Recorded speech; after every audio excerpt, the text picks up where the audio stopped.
Përshëndetje, edhe një herë mirë se erdhët në këtë panairt mbi energjinë dhe njëkohësisht forumin për katës. Çelim këtë forum të mbi energjinë duke filluar me panelin e parë, i cili do të flasë për burimet e rinovueshme. Për këtë temë kemi ftuar tre personalitete të Ministrisë së Infrastrukturës dhe Energjisë, përkatësisht zotin Mirjes Dollani, këshilltari i Ministrit të Infrastrukturës dhe Energjisë, zotin Gjergj Simaku, drejtori i politikave dhe burimet e rinovueshme dhe licencës energjisë, dhe zotin Rodon Miraj, specialist në drejtorinë përkatëse. Paneli do të ketë 3 ndërhyrje. Zoti Dollani do të flasë mbi politikat energjetike drejt diversifikimit të burimeve të rinovueshme në Shqipëri. Zoti Rodon Miraj do të flasë për impaktin e ekonomisë i fotovoltaikëve për vetë konsum dhe eficiencën e energjisë në ndërtesa. Ndërsa zoti Gjergj Simaku do të flasë mbi fotovoltaikët për vetë konsum, marrja neto përkundrejt faturimit neto, si e ndihmojmë sistemin të shmangim humbjet. Ftoj zotin Dollani të mbaj prezantimin e tij, uroj suksese në këtë forum.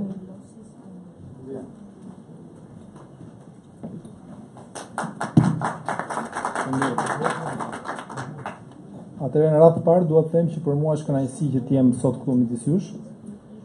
Është kënaqësi e dyfish si ana profesionale, sepse kemi të bëjmë me profesionistë të fushës dhe do mundohemi që t'japim maksimumin për të krijuar një sistem sa më të qëndrueshëm energjetik, duke qenë se sistemet sa më shumë sa vjen dhe po bëhen më të ndërlikuara.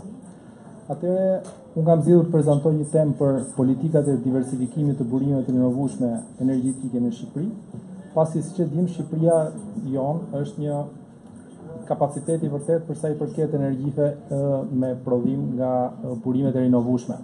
Këtu mund të flasim për ato 2400 orë diell që kemi në një vit, apo 240 deri në 300 ditë, të cilat mbulojnë një kapacitet prej 1500 MW-sh.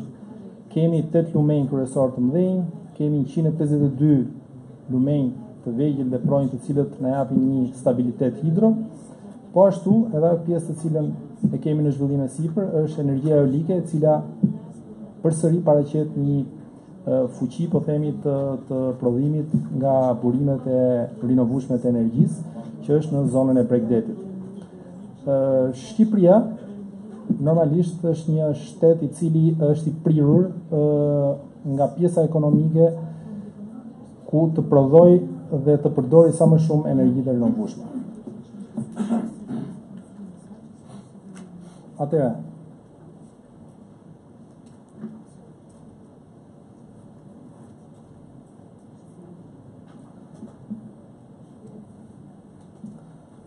në tabelën më sipër janë shpjeguar nevojat aktuale për burimet e reja të energjisë, dhe duke qenë se vizioni afatgjatë i Shqipërisë mbetet pozicionimi i orientuar drejt energjisë rinovueshme, me synimin që deri në vitin 2020 38% e energjisë të cilën Shqipëria konsumon ta mbuloj nga prodhimi i energjisë së burimeve të rinovueshme. Ky është një zotim që është marrë, mund të them që jemi në rrugë të mirë, pasi siç e dim të gjithë, tashmë po vjen në punë dhe implantet e para fotovoltaike. Pjesa 2 MW deri në 2 MW ka funksionuar, po themi deri tani. Për pjesën mbi 2 MW jemi në procedura, mund të marrim shembullin e projektit me fuqi 50 MW në Akërni të Vlorës, i cili presim të përfundojë së shpejti. Por gjithashtu, në vazhdim mund të flasim dhe për pjesën që mund të interesojë më shumë pjesës më të madhe të popullsisë tonë për fuqitë deri në 0,5 MW. Për këtë pjesë pasaj do flasim edhe për pjesën ligjore, se si po e përpunojmë që ta nxjerrim sa më shpejt që të jemi deri në skemën e ndërtimit për to.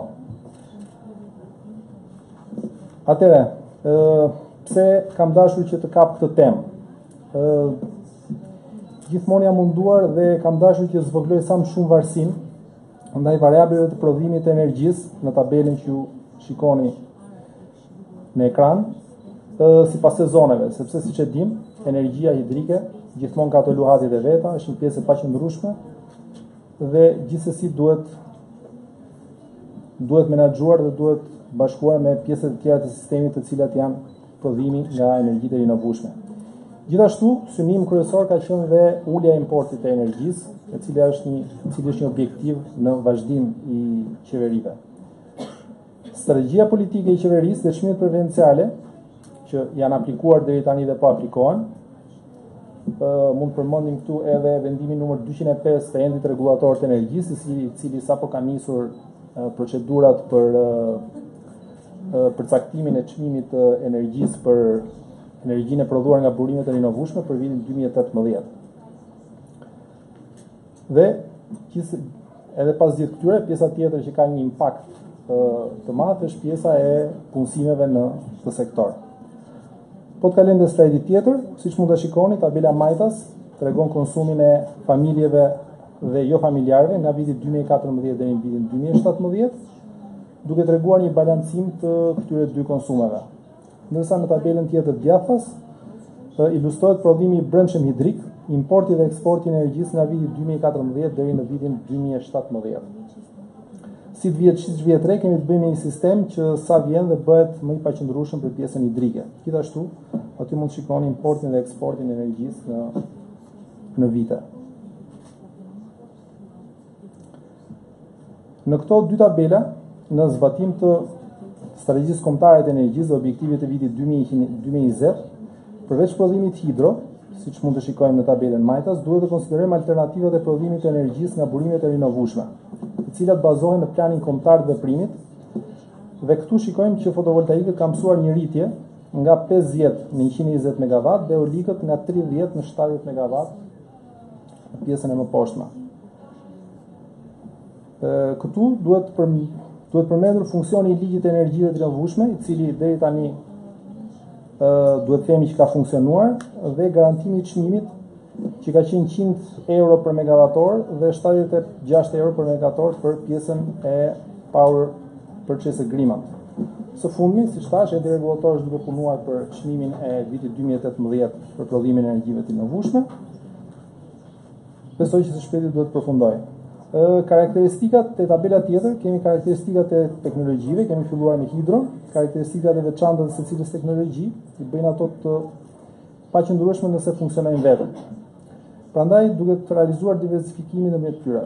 Pikërisht, për sa i përket energjisë hidro, mund të themi se kemi të bëjmë me një fuqi të madhe të instaluar në Shqipëri, bazuar në eksperjenca shumë vjeçare tashmë, por që gjatë kohës së nxehtë shfaqen të pasigurta dhe këtë e kemi vënë në re të gjithë, siç ishte viti 2007 kur importet kanë arritur 60%. Gjithsesi,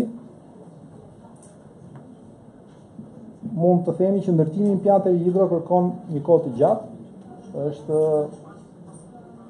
vështirësi kryesore është pjesa e pronësisë, që zakonisht shfaq jo pak probleme, është edhe një opozicioni i pjesës publike, i cili gjithmonë mundohet që të ruajë sa më shumë pjesën ambientale, dhe jo pak herë ka pasur dhe përballje me banorë vendas nëpër vende të ndryshme. Kalojmë te energjitë e tjera të rinovueshme, energjia me erë ose eolikët, tabelën majtas paraqitet si një potencial tepër i sigurt duke diversifikuar prodhimin e energjisë rinovueshme. Por kërkon një kohë të gjatë për ndërtimin, pasi duhen kryer punime logjistike për të instaluar pajisje të tilla në vendet, zakonisht në vendet në pjesën e Bregdetit. Gjithsesi, energjia eolike mbetet një burim energjie me kosto efektive dhe mbështetës në diversifikimin e prodhimit të energjisë.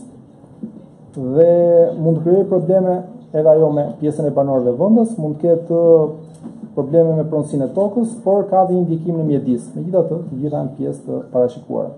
Në tabelën tjetër kemi energjinë diellore, fotovoltaikët. Absolutisht kemi të bëjmë me potencial të madh në Shqipëri. Siç thash, me ato 300 ditë diell që ne kemi potencial të gjatë fuqishëm, me një kapacitet për 1500 MW, duke kthyer në një perspektivë reale prodhimin e energjisë elektrike nga dielli. Instalimi i teknologjisë fotovoltaike është, ndryshe nga pjesët e tjera, më i shpejtë si teknologji, është teknologji modulare, që gjithashtu diversifikon prodhimin e energjisë duke krijuar edhe jo pak vende puna. Po të kalojmë te tabela tjetër, është bërë një analizë e zhvillimit të projekteve sipas planit kombëtar të veprimit për burimet e rinovueshme të energjisë. Këtu kam dashur të ilustroj skenarët e mundshëm sipas strategjisë kombëtare të energjisë deri në vitin 2020, duke përfshirë hecet e vogla dhe projektet fotovoltaike. Dhe do ta shikojmë se si do të jetë në vazhdimsi, por mendoj që qeveria do t'i kushtoj një vëmendje të veçantë këtyre të fundit.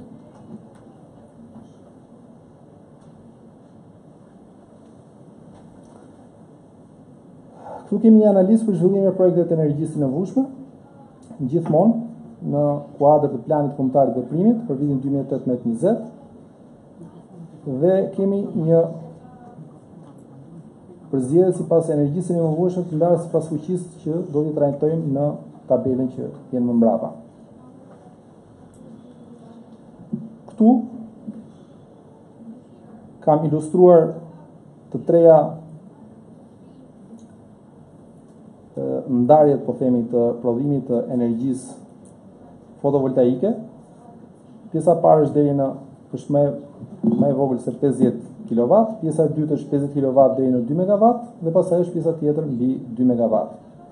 Siç e shpjegova në fillim, pjesa e parë është goxha interesante për pjesën më të madhe të popullsisë.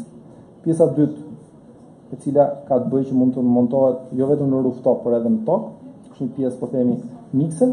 Përsa pjesa mbi 2 MW është rastësisht përmenda rastin e Akënisë, që është një kapacitet i konsiderueshëm që rrit shumë prodhimin e energjisë në vend.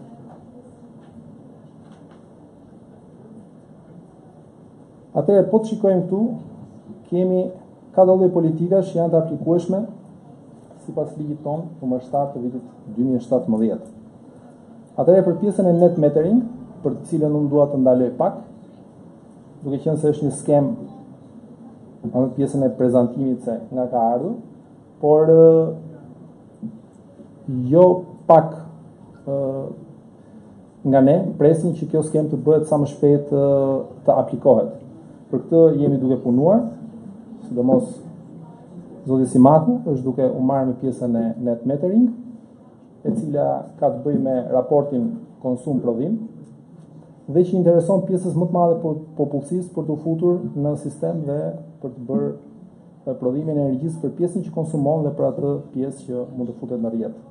Kështu që kjo është tepër interesante. Më poshtë janë tarifat feed-in, të cilat janë aplikuar në hecet e vogla dhe në projektet fotovoltaike deri në 2 mega. Kemi tarifën feed premium, feed-in premium, që është aplikuar edhe ajo, ndërsa që është aktualisht e projekti Akënisë, ndërsa tarifa pastaj feed-in plus feed premium janë sistemi hibridi që për momentin ne akoma nuk i kemi prekur.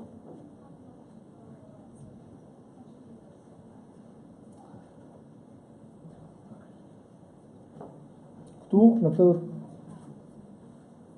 tabel kam dashur të tregoj zhvillimin e projektit PV-s edhe avantazhet e net metering. Do të thonë pak a shumë të gjitha ato që janë thënë, çfarë krijohet, kush janë pjesa sociale ekonomike, kush janë problemet që krijohen në raste të tilla, të gjitha gjërat që i caktuam më parë.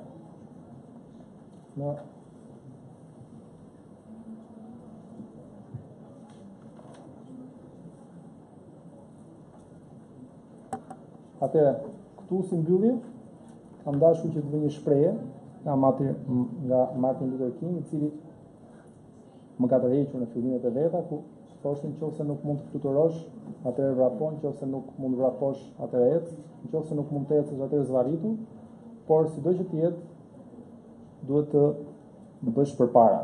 Kështu që kjo është ndoshta detyra që na bie neve të gjithë për të shuar përpara këtë sistem, pavarësisht problemeve dhe kundërshtimeve që mund dalin, pasi nëse mos sot jo ne, dikush tjetër nesër do ta bëjë.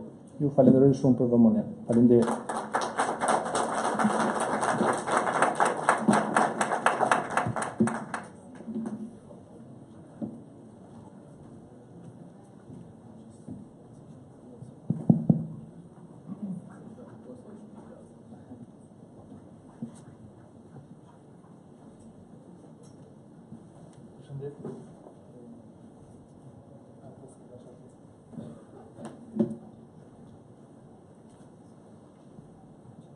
Përshëndetje të gjithëve dhe mirë se keni ardhur. Unë quhem Rodon Miraj dhe jam punonjës i Ministrisë së Energjisë dhe Industrisë.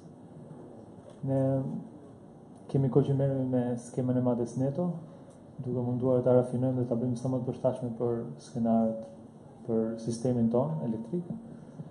Sigurisht që ka qenë një punë e vështirë, sepse në fakt asnjë vend i botës nuk e bën njësoj si një vend tjetër, bile edhe brenda shteteve ka rajone të ndryshme që e bëjnë ndryshe, kështu që ne do mundohemi të ta shpjegojmë më vonë edhe drejtorit Simaku, se si do ta zhvillojmë më teknikisht. Unë sot do flas pak për benefitet e net metering në përgjithësi në ekonominë tonë, në rrjetin e shpërndarjes, si dhe se si lidhet, si mund të shfrytëzojmë skemën e madhes neto për eficiencën në ndërtesa. Për mbajtja e prezantimit tim flet për përparësi, problematikat, eficiencën e ndërtesës në përgjithësi. Parimi i vetëprodhimit është i thjeshtë. Konsumatorët prodhojnë energji të nevoshme për qëllime të vetkonsumit, por duke qenë se kurba e konsumit me kurbën e prodhimit nuk janë gjithmonë të përshtatshme, atëherë vetë prodhuesit mund të ulin koston e të gjithë instalimit duke pas mundësisë që ta hedhin në rrjet energjinë dhe ta marrin prapë më vonë kur i nevojitet. Ne këtë e kemi sanksionuar në ligj, në 15, sot skemat e madhes neto të energjisë dhe limiti i fuqisë instaluar është 500 kW. Kjo është një paraqitje skematike që shumë ju e din, është prodhimi nga energji të rinovueshme, konvertohet në energji të përdorshme në rrymë alternative. Konsumatori e konsumon në moment dhe kjo është dhe thelbi i net metering. Ne mundohemi që të konsumojmë sa më shumë nga ato që prodhojmë ta konsumojmë në moment. Dhe incentiva fillon atëherë kur konsumatori ka nevojë ta hedhë të pricin në rrjet.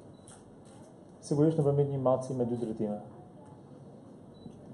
Përparësitë për përfituesit e skemës net metering janë shumë, incentiva ka shumë kur të miratohet. E para që është lidhje on-grid, domethënë nëse ti vë panele, ti je gjithsesi i lidhur me rrjetin dhe nëse nuk ke prodhim nga panelet e ke backupin për të marrë energji nga rrjeti. Kjo eliminon nevojën e baterive, kështu që ti përdor rrjetin si një bateri praktikisht.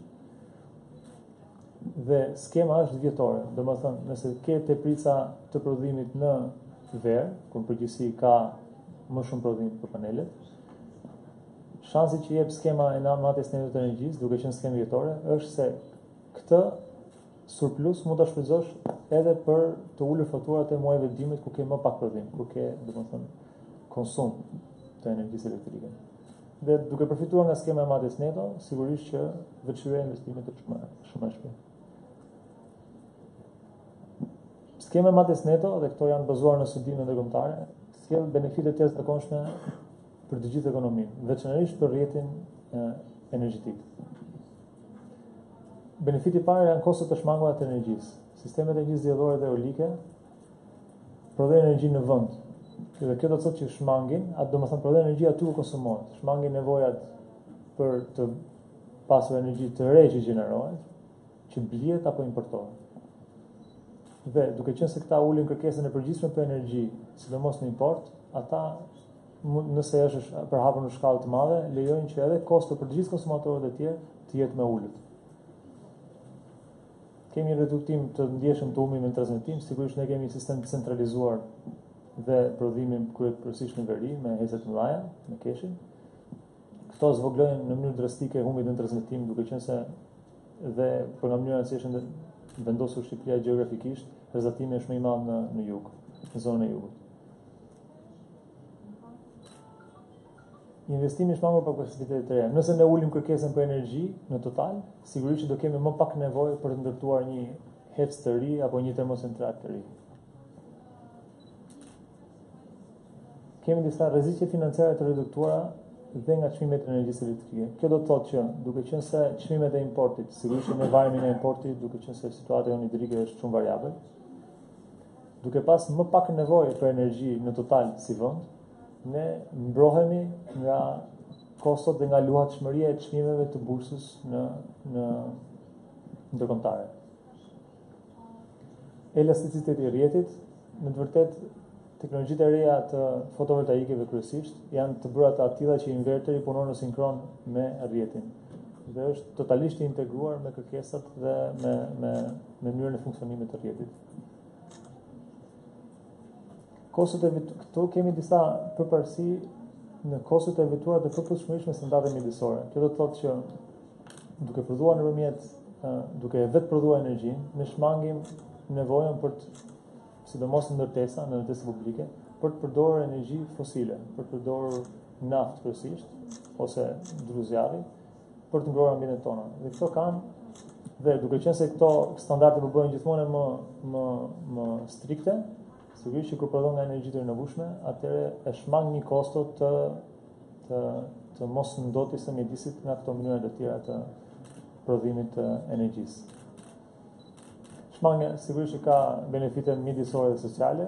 Shmangja e emitimeve të gazeve serë është kryefjala e momentit, sigurisht që ndryshimet klimatike janë shumë të rëndësishme dhe sa më pak të harxojmë energji fosile, aq më shumë shmangim. Dhe nga një studim amerikan tregon se për çdo ton dioksid karboni të lëshuar në ajër shkakton $37 dëm ekonomik dhe dëm social në përgjithësi. Shifra është për Amerikën, sigurisht për Shqipërinë nuk jetë diçka ndryshe. Lëndë në djegës në Shqipëri përdoren gjërësisht në Shqipëri në ndërtesa të naftë dhe lëndrusore kryesisht. Ka reduktim të kërcënimeve në shëndetësi publik. Sigurisht që mënyra se si ne djegim naftën nëpër konsumator, edhe në industri, po edhe në ndërtesa është le të themi që është jo efikase. Kjo do të thotë që ndotësit që dalin nga këto implante janë të lokalizuara dhe shumë të dëmshme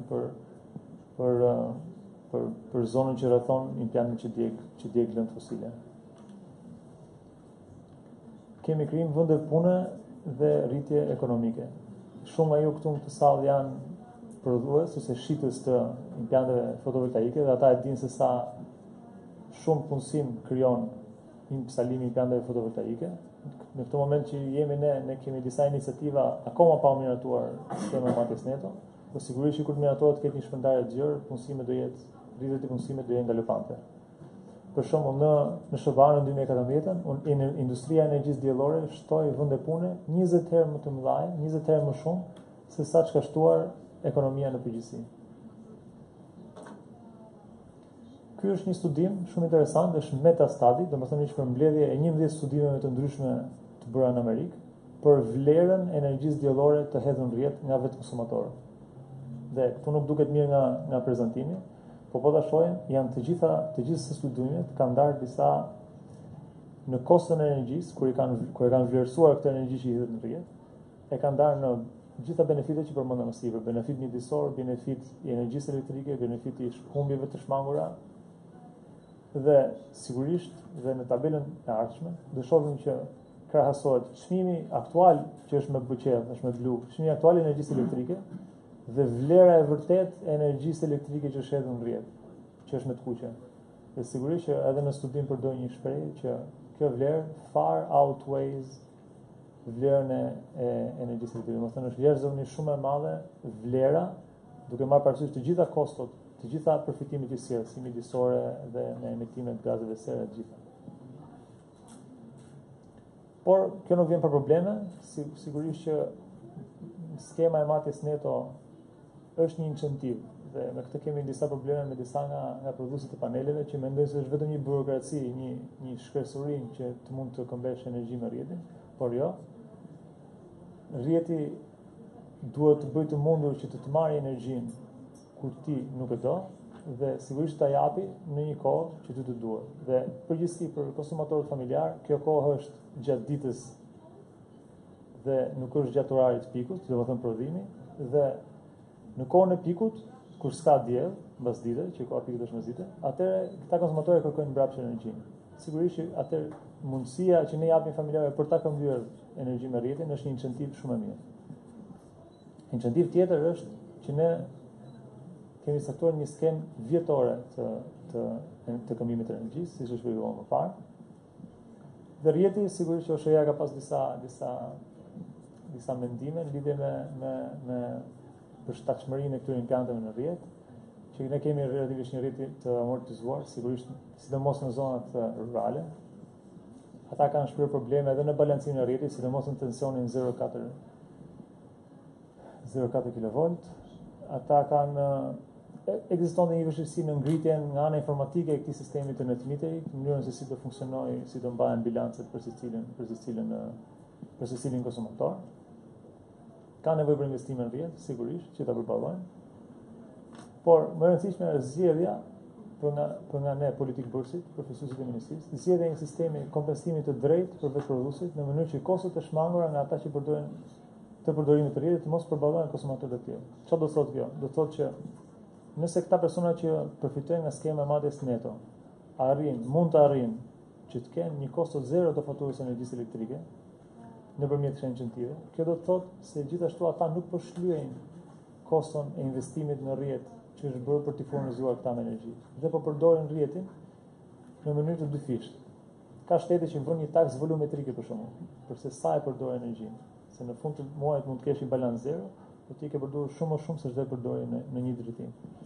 Dhe është e rëndësishme që mënyra e kompensimit që ne do gjejmë, mënyra e incentivës, të jetë e tillë që të mos ndikojë në kostot e shlyerjes së rrjetit të bëhen më të larta për të gjithë ata që nuk e shfrytëzojnë pastaj skemën e marrjes neto të energjisë. Tani si do ta lidhim shumë interesante në këtë prezantim si kemi lidhur skemën e marrjes neto të energjisë me eficiencën në ndërtesa. Ne kemi disa ligje shumë të rëndësishme për eficiencën e energjisë, kemi ligj kuadër, kemi edhe një ligj specifik për performancën e energjisë në ndërtesave. Dhe në këtë ligj përcaktohet në nenin 9 ndërtesat me performancë afër zero energji. Çfarë do të thotë? Që këto ndërtesa duhet të jenë aq eficiente sa të konsumojnë pothuajse zero. Tani ne dimë që nuk ka një ndërtesë, nëse do jetosh brenda, nëse do harxhosh energji, nuk mund të jesh afër zeros. Kjo do të thotë që duhet të vetë prodhosh energji. Dhe kushti që është vënë në ligj, që është pas datës 31 dhjetor 2018, të gjitha ndërtesat e reja që janë përdorim autoritet publik duhet të përmbajnë këtë detyrim. Sigurisht që kjo do të thotë që ata që do rikonsultohen pas kësaj date, kur të bëhen duhet të jenë afër zero energji. Dhe mënyra se si mund të bëhen afër zero energji me pak para, sigurisht, është dhe nëpërmjet vendosjes së paneleve për vetë konsum. Unë kam bërë këtu një përmbledhje të ndërtesave që ekzistojnë në Shqipëri, kemi ndërtesa për zyra, ndërtesa edukime, ndërtesa shëndetësore. Nëpërmjet një analize nga Instati dhe disa studime të tjera kemi arritur në konkluzionin që janë rreth 6,6 milion metër katror ndërtesa publike në Shqipëri. Dhe këto ndërtesa janë të tilla. Nga Instati është marrë një shifër që thotë që qeverisë qendrore buxhetor janë 1034 ndërtesa, ndërsa nga Ministria e Arsimit është marrë lista e gjithë shkollave dhe kopsheve, dhe është rreth 3438. Domethënë total janë kaq ndërtesa dhe ky numër milion metër katror, dhe avantazhi më i madh i ndërtesave që përdoren për publikun është se konsumojnë energjinë gjatë ditës, funksionojnë ditën, dhe panelet që do prodhonin energji e prodhojnë gjatë ditës. Kështu që impakti i tyre në rrjet për të kombyer energji me rrjetin është shumë i ulët. Në masat që merren për eficiencën e energjisë në ndërtesa janë sigurisht termoizolimi, izolimi kapotës, dritare eficiente, ngrohje ftohtë eficiente. Por ne në shumë vende jemi akoma në sistemin e kaldajeve, akoma duke djegur lëndjekse fosile ose me pelet. Por duke përdor pompat e nxehtësisë, që përdorin energji elektrike, dhe ka një koeficient performance 3 deri në 4. Do të thotë që për çdo kilowatt-orë energji elektrike që ne japim, ato na japin mbrapsht 4 kilowatt-orë energji termike. Kështu që eficienca është e jashtëzakonshme. Në të kundërt, një impiant me djegje, një impiant me naftë ka 1:1. Për çdo kilowatt që fut, 1 kilowatt nxjerr. Kjo do të thotë që përfitimi nga këto impiante është shumë i madh. Sigurisht dhe ndryqimi. Dhe gjitha këto lidhen me vetë prodhimin në moment dhe vetë konsumin në moment.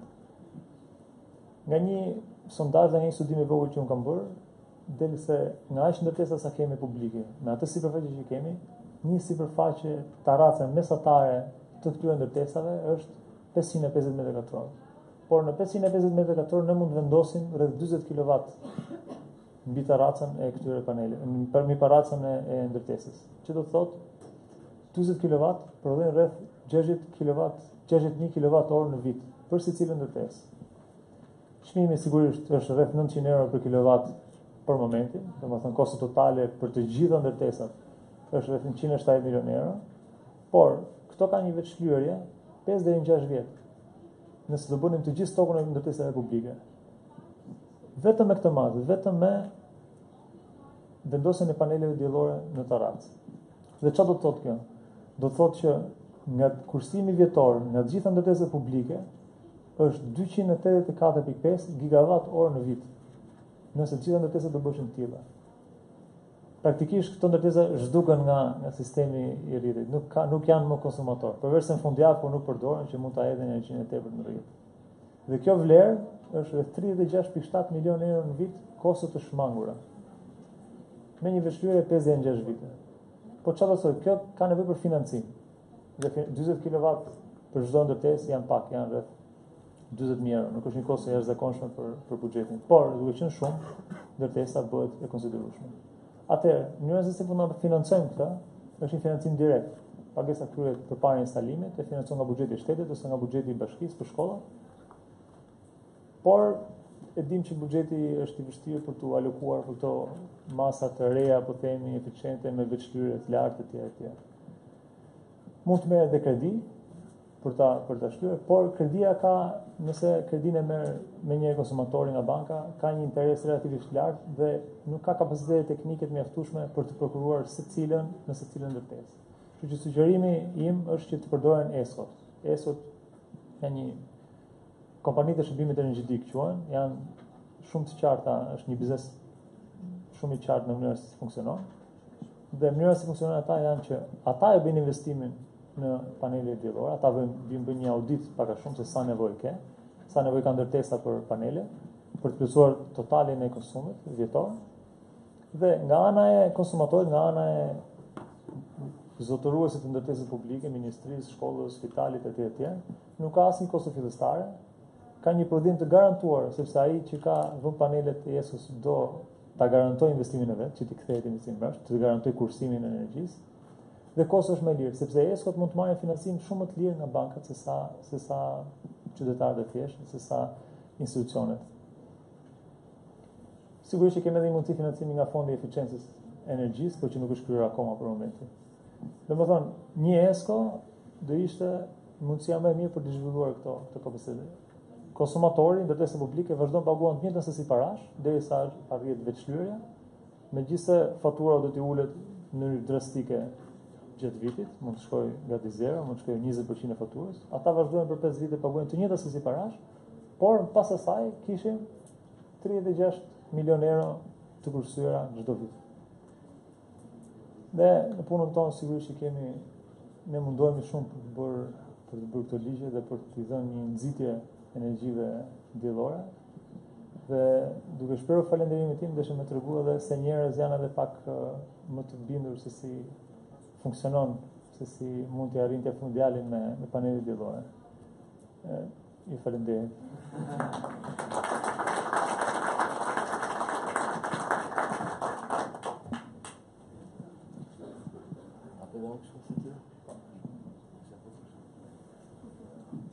Tani unë nuk jam kaq i gjatë sa rrotoni, po gjithsesi më njihni dhe nuk ka nevojë të më shihni domethënë. Në momentet kur ne organizuam me Expo City bërjen e një forumi, faktikisht kemi pasur një lloj, si thua, nëpërmjet forumeve të nxjerrim nga ai niveli i përditshëm i prezantimeve boshe dhe të dalim në prezantime të cilat hapin debat.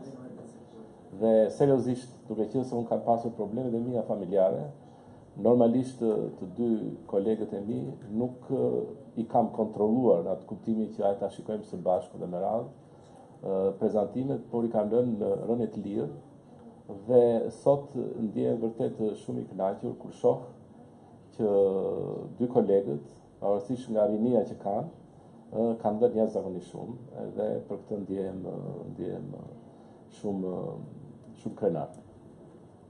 Atëherë unë do t'u afroj shumë pak slajde, por shumë debat. Kjo do të thotë se kush e bën? Kjo do të thotë se kjo platformë, të cilën unë mendoj që ta hedhim për diskutim, sigurisht që ne u ta hedhim për diskutim tek vendimarrësit tanë, por ajo që kam shumë rëndësi ta hedhim në diskutim mes jush.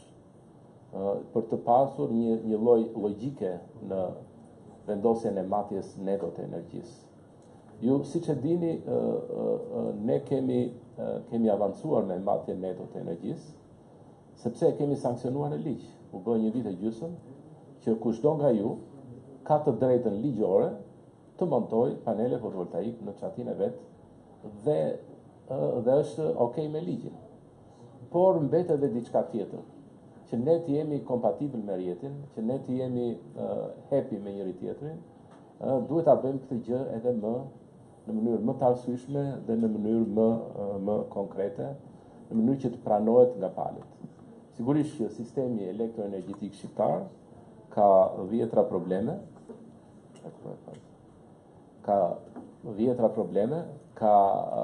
ka pasur edhe më parë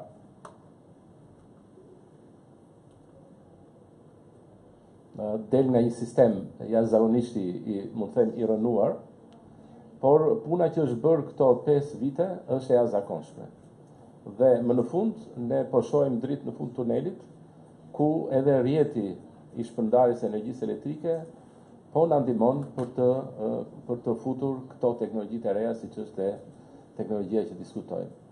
Atëherë, nisur nga ky debat, kur u vendos matja neto e energjisë në ligj, pati një skepticizëm të jashtëzakonshëm, i cili është i pranishëm edhe sot e kësaj dite. Pra ka kaluar një vit e gjysmë dhe kushdo nga ju interesohet çdo ditë në ministri, thotë pse nuk e nxirrni këtë akt? Çfarë prisni për ta bërë këtë akt? Sigurisht ne presim atë që duhet të bjem dakord me të gjithë aktorët që punojnë në sistemin tonë elektroenergjetik dhe ta pranojmë si një çështje që për ta zhvilluar në të ardhmen në mënyrë të arsyeshme. Atëherë, indicia e parë lidhur me matjen neto, ose debati lidhur midis faktit që do bëjmë matje neto, në kuptimin që do të këmbejmë 100% energjinë me rjetin, apo do të bëjmë një diferencë të vogël. Pikërisht këtu qëndron debati midis matjes netos ose faturimit neto, net billing ose net metering. Atëherë, ne nga këto që do them unë, asgjë s'kemi vendosur. Unë po hap thjesht një diskutim, ndoshta pyetjet tuaja mund ta bëjnë edhe më të larmishme këtë diskutim.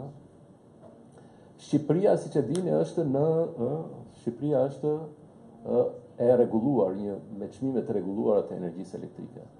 Konsumatorët nuk kanë të njëjtin çmim, bizneset çmime të ndryshme, dhe nga kjo pikpamje, ato që do investojnë tek skema neto energjisë do kenë pritshmëri të ndryshme.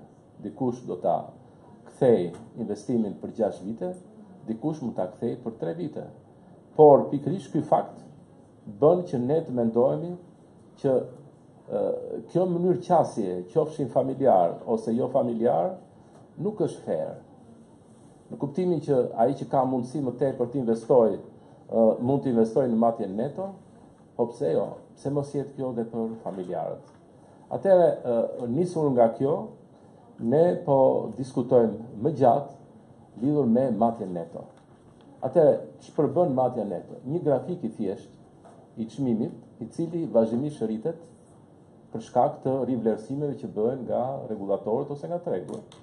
Në një farë mënyre, matja ose këmbimi 100% i energjisë elektrike të prodhuar nga fotovoltaikët me sistemin do të ndiqte trendin e çmimeve të vazhdueshme.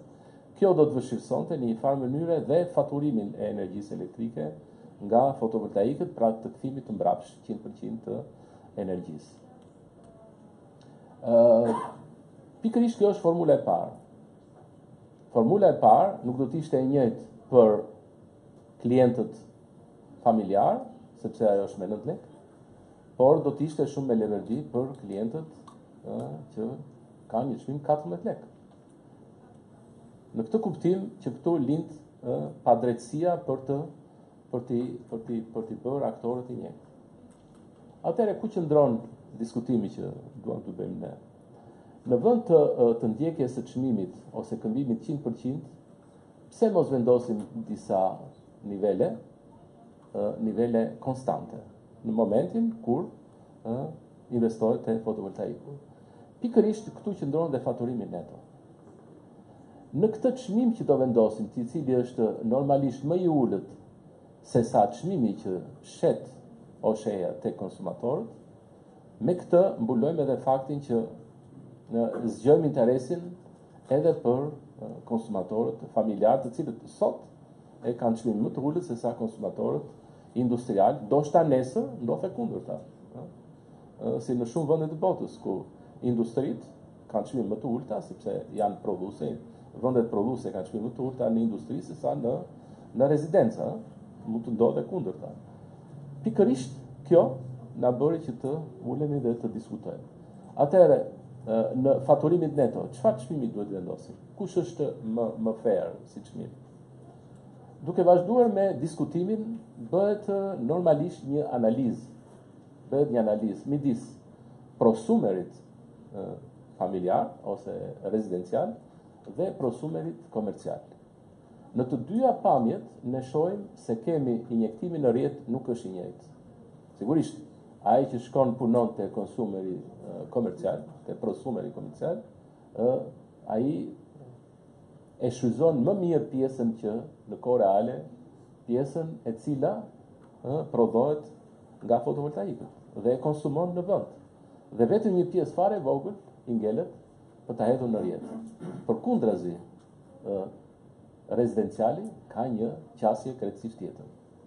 Pjesa për vetë konsum, kur dielli është në horizont, ai nuk mund ta shfrytëzojë. Por përkundrazi, në atë moment ai do ta hedhë në rrjet. Ktu qëndron dhe diferenca që ne po diskutojmë. Atëherë, leverdia më e madhe nga kjo pikpamje lidhur me faturimin neto, përfiton më shumë konsumatori komercial. Duke ecur përpara, 3 janë qasjet kryesore. E para ishte qasja lidhur me këmbimin 100% të energjisë, që është matja neto. Qasja e dytë është një tarif e vendosur fikse për të gjithë.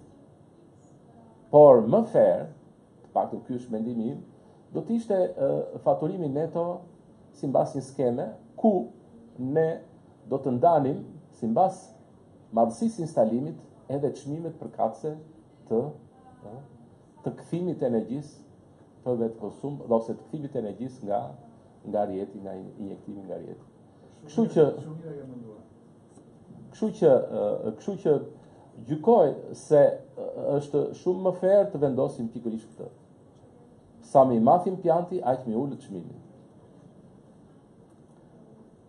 Më tutje, lidhur me faturimin neto, ne ndeshim edhe me një problem të dytë, i cili ka të bëjë me çmimet e liberalizuara.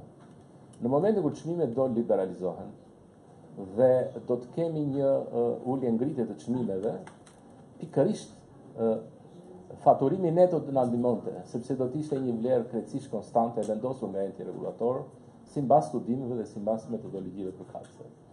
Kjo do të ishte edhe më e thjeshtë dhe për faturuesin e energjisë elektrike. Por sa duhet jetë ky çmim? Dhe kjo është pyetja numër 1. Ne jemi duke punuar për çmime promovuese të kostos energjisë nga fotovoltaikët dhe gjithashtu me çmime të vendosura dhe në përputhje me atë që kërkon regulatori.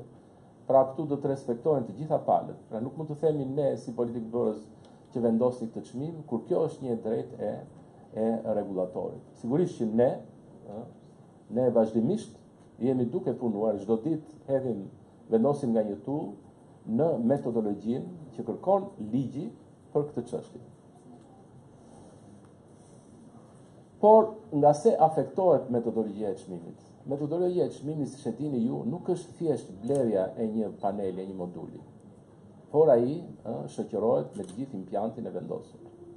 Pikërisht kjo përbën edhe atë që ne e quajmë strukturë të çmimit të fotovoltaikët.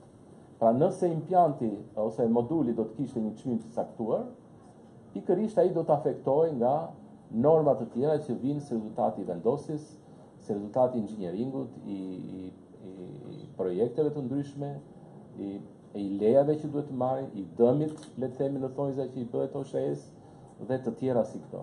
Pra në këtë kuptim ose kontrollit mbi rrjetin, Në këtë kuptim, pikërisht këtë tabele ka marrë nga studimi i Kalifornisë, ne do të kishim çmime të ndryshme të fundore të energjisë nga këto impiante. Duke vazhduar me konkluzionet të cilat unë praktikisht i thash gjatë mesazhit që dash, është që faturimi neto është superior karshi matjes neto.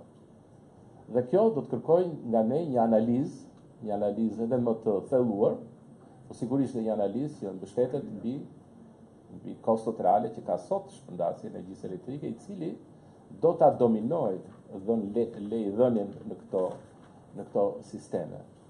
E them këtë për arsye sepse sigurisht që operatori i shpërndarjes, për të shmangur ato që quhen humbje, nuk do të mbingarkojë fiderat pafund, për shembull, të koncentrohet në një zonë. Ai do të ketë të drejtën që të vendosë veton në këto çështje.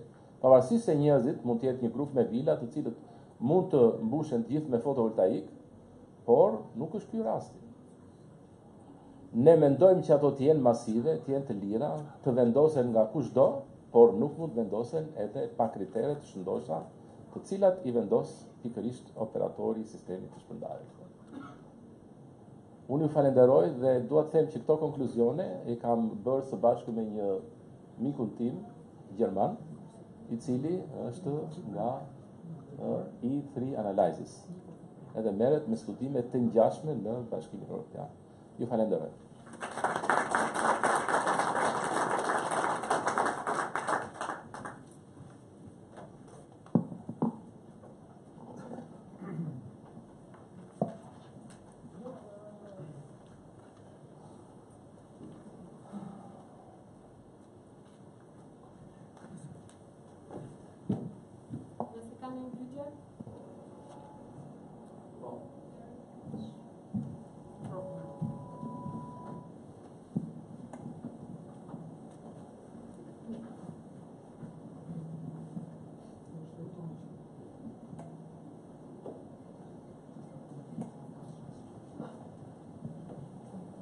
Përshëndetje zoti Simaku. Pyetja ime është shumë e thjeshtë. Ne kemi një diferencë çmimi midis çmimit të konsumatorit familjar dhe bizneseve, që mesatarisht varion deri në 20%. Pse nuk miratohet, ose më saktë, nuk do ishte metodologji e saktë që për energjinë e tepër që jepet, që transmetohet në rrjet, të njihej me çmimin minimal të tregut, pra me 9 lekë sa që ka konsumatori. Dhe në këtë mënyrë do kompensoj vetëm për atë energji që do shkohet tepër në shkëmbimin e energjisë. Mendoj që kjo do ishte fair për Oshen, sepse i bie raporti, ne japim 1 kW dhe ata na japin mbrapsh 0.8, pra nëse do ishte 20%. Mund të ishte raport 1 me 0.8 ose tarifa minimale e konsumatorit 9 lekë është. Faleminderit që ke dëgjuar me vëmendje dhe unë mendoj se kështu do bëhet. Dhe Osheja mund të jetë happy për këtë çështje. Ne duhet vendosim që sasinë pikërisht këtu ishte dhe fokusi i prezantimit tim që me një çmim minimal ne ta kthenim atë energji. Kjo është pak a shumë. Dhe unë falenderoj për konfirmimin që më dhe. Zoti Simaku, dhe një pyetje tjetër nga kompania. Për të zgjatur përgjigjen ndaj Eltonit, patjetër. Dhe të thëjë që impiantet dhe ose kompensimi që do bëhet varet shumë nga kosto e impiantit, nga LCOE-ja, Levelized Cost of Energy. Kështu që kjo do ishte kosto e drejtë e kompensimit ndaj konsumatorit. Prandaj ne duam që sa më shumë të përdoret në vend energjia, të përdoret në moment. Dhe teprica mund të këmbehet, a është 9 lekë në sash, e dini ju që shizni panele, koston e prodhimit të energjisë nga panelet tuaja. Ai do ishte çmimi i drejtë për sasinë e kohës që do duhet për ta shkryer investimin. Derisa nuk e kemi këtë, ajo zgjidhja do ishte optimale, që paguajmë çmim minimal që është sot. E drejtë, po shiko, faturimi neto sepse ai çmimi për familjarë nën kosto. Po besoj që po të kemë mundësinë të folë në bëjmë në debat. Patjetër. Unë e falenderoj dhe të dy eltonët për këtë çështje. Ne akoma nuk e kemi shtrirë diskutimin me Oshen, edhe ky është rasti i parë që ne po përballim dhe mirë është që është kështu. Por sigurisht ne do të qepim gjërat me një tjetrin. Ajo që çka unë nuk e thash në diskutimin tim dhe dua ta shtoj është pikërisht kjo që çmimi të jetë sa më i ulët në kthim bën që konsumatori të mendojë që energjinë ta depozitojë ose ta përdor me eficiencë në kohën reale. Pra, të mos kemi konsumator që rinë gjatë gjithë ditës në përpunat e ndryshme dhe marrin të njëjtën energji që kanë prodhuar ditën e marrin gjatë natës nga rrjeti. Përkundrazi, nëse ka konsumator ku pjesa prosumera, të cilët e kanë të lartë sasinë e energjisë që duhet të hedhin në rrjet, është mirë sipas se skeme ta depozitojnë, sepse leverdia aty është. Këtë desha të shtoj. Faleminderit. Përshëndetje të gjithëve. Përshëndes stafin e Ministrisë së Energjisë, gjithashtu dhe Oshen. Është kompania e parë në Shqipëri, nuk po e them emrin se nuk ka rëndësi, jemi të gjithë një lloj, që sot ka të ndërtuar më shumë se 4 impiante të vogla dhe të mëdha. Kjo është një pyetje drejt për drejt e drejtorit zotit Cimaku, po dhe gjithashtu dhe përfaqësuesit të Oshes. Kur do bëhet e mundur që këta investitorë ta prekin në realitet? Janë shumë vite që neve themi sot nesër. Faleminderit. Kjo është pyetje 1 milionçe. Faleminderit për këtë. Unë siç e shikoni dhe ju, nuk mund të bëjmë gjëra kaq të prera me fik. Nuk mund të jemi edhe kaq, si thua, pedant ne si ministri, sepse fare mirë do prodhonim një akt, do detyronim shpërndarësin ta bënte, por duhen parë realisht edhe problemet që ka shpërndarja e energjisë elektrike në Shqipëri. Pra një teknologji krejtësisht e re, ne nuk duam ta shoqërojmë me shembuj negativ. Dhe prandaj jemi futur kësaj historie të studimit të thellë. Ju faleminderit që e keni vendosur, unë e thash që në pjesën e parë të fjalës time, keni të drejtën e Zotit sipas ligjit, dhe këtë përgjigje keni marrë dhe ju si kompani, që ti vendosni. Ajo që nuk mund të bëni ju sot, vendosni sa të doni, është se nuk mund ta merrni mbrapsht nga rrjeti. Pikërisht ky është momenti.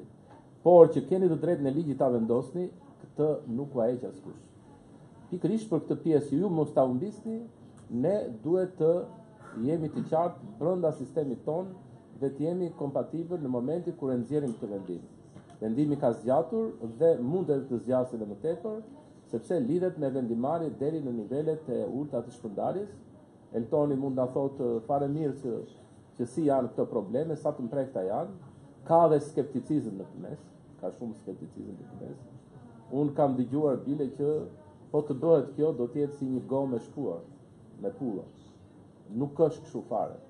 Ne do mundohemi që sistemin ta shëndoshim dhe jo ta dobësojmë. Por duhet ta bëjmë së bashku me aktorët brenda vetes.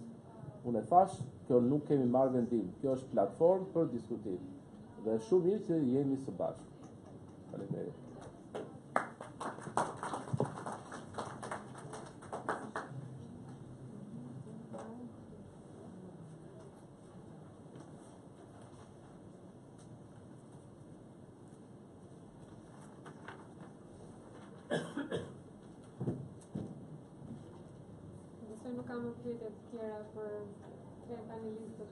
Tani do të ketë një prezantim nga zoti Arnaud Durand në lidhje me imazhet satelitore për sistemet menaxhimit të energjisë. We're invited.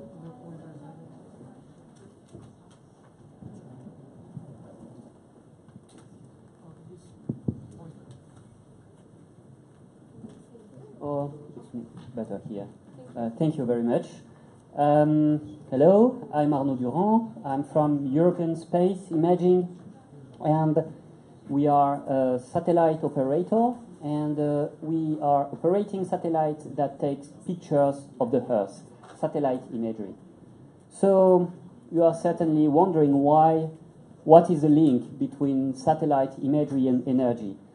The link is about managing your assets, monitoring your infrastructures, whether it's fields, factories, power lines, pipelines.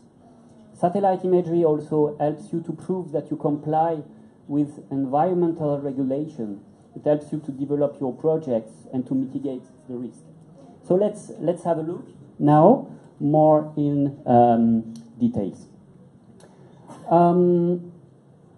I will jump to these images taken by one of our satellites here over Tirana. The resolution, the spatial resolution of this image is 30 centimeters. It means that each pixel on the image is a square 30 centimeters by 30 centimeters. Okay? I have other images, so if you are familiar with Tirana, you recognize this place. Okay. Then we are taking the images using this. This is a ground station for our constellation. It's based in Munich, Germany. And we are taking control of the satellite. When they come north of Europe, we are uploading the tasking plan. The satellites are taking the images. And just before losing contact with the satellites, approximately over North Africa, then we downlink the images and we push the images to our customer. Okay? This is our constellation. It's composed of 5 satellites. So this is the biggest constellation of BHR satellite actually in orbit, and delivering up to 30 centimeter resolution. It's the best resolution available on the market, on the civil market at the moment. So it's GeoEye 1, Worldview 1, Worldview 2, Worldview 3, and the last satellite of the constellation, the more recent one, is Worldview 4. Why it's the best constellation on the market? As I said, it's the biggest constellation of very high resolution satellites. 30 centimeter, it's unprecedented on such spaceborne platforms. We have some satellites that deliver 8 spectral bands at 30 centimeter resolution. So it means that we cover some very narrow parts of the spectrum, for example, near infrared, yellow, or before the blue, which allows you to carry on deeper insights while looking at the images compared to just natural color RGB. We have an archive catalog, so all the images acquired by our satellite fall into the catalog, and the catalog is accessible online, so you can check over your area of interest if there is any recent images. And our archive catalog contains more than 6 billion square kilometers of imagery back to 1999, and this catalog is growing by more than 3 million square kilometers every day. So there is many chances that there is recent imagery over your area of interest. If not, you have also the possibility to task the satellite. We task the satellite for you to take new images. We can take 1 image, we can take 2 images during the same path of the satellite, and using the difference of angles, we are able to achieve a stereoscopic effect and to derive digital surface model. This is a natural color satellite images over a landscape in Arizona. It's an arid landscape. There is no trees, and this is what we see on the satellite image, natural color. We have on one of our satellites another sensor taking images in the shortwave infrared domain. And this is the result of this sensor. Those kind of images are used by oil and gas company for prospection or mineral companies to derive insight about, for example, new prospection fields. And it helps the geophysicists and geologists to refine their analysis and to focus on the most interesting areas. Then we can derive here land use where we highlighted that over this landscape there is the presence of clay, mica, and carbonate. To access our images, there is a very interesting option, which is a cloud access. It means that you access to satellite imagery through your web browser. It's a platform you connect. You have a one-year access, and you can navigate through all the images at full resolution. You can also compare back in the time the evolution of a landscape. You have a full access to the 6 billion square kilometers of imagery. And what is interesting with this kind of access is that you don't need to be a remote sensing specialist. You don't need a GIS.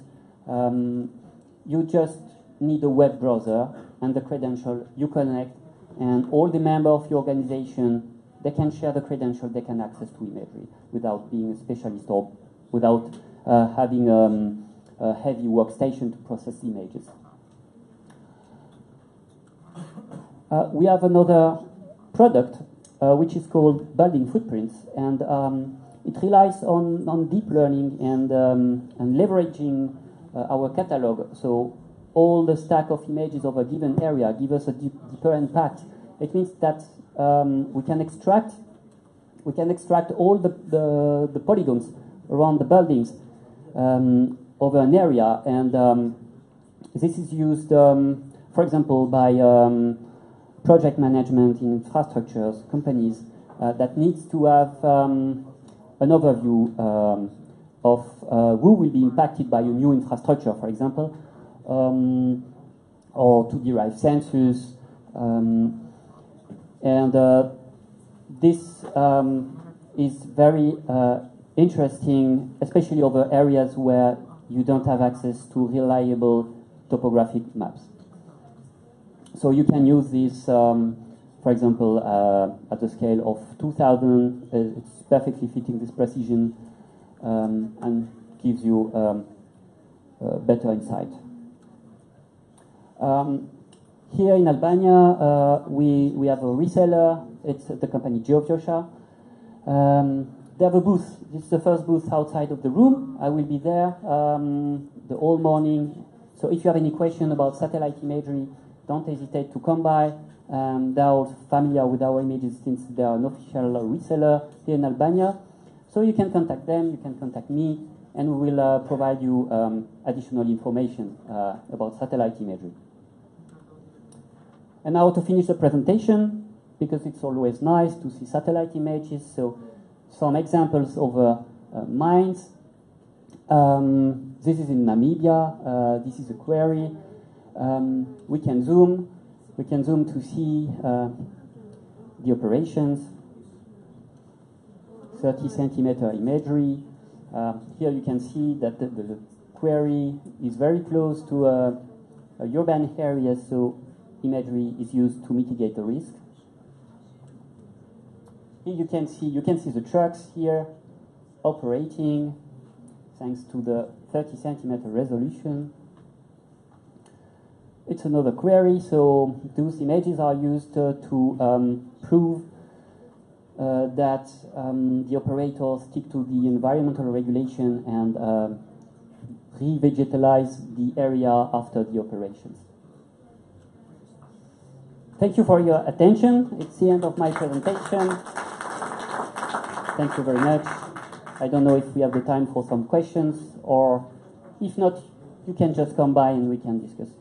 Thank you very much. Thank you, Arno. You're welcome. Vazhdojmë me panelin e dytë, që është Elton Severli nga OSHE-a, Dorina Peristeri nga Bergji, edhe Tom Christian Larsen nga Statka.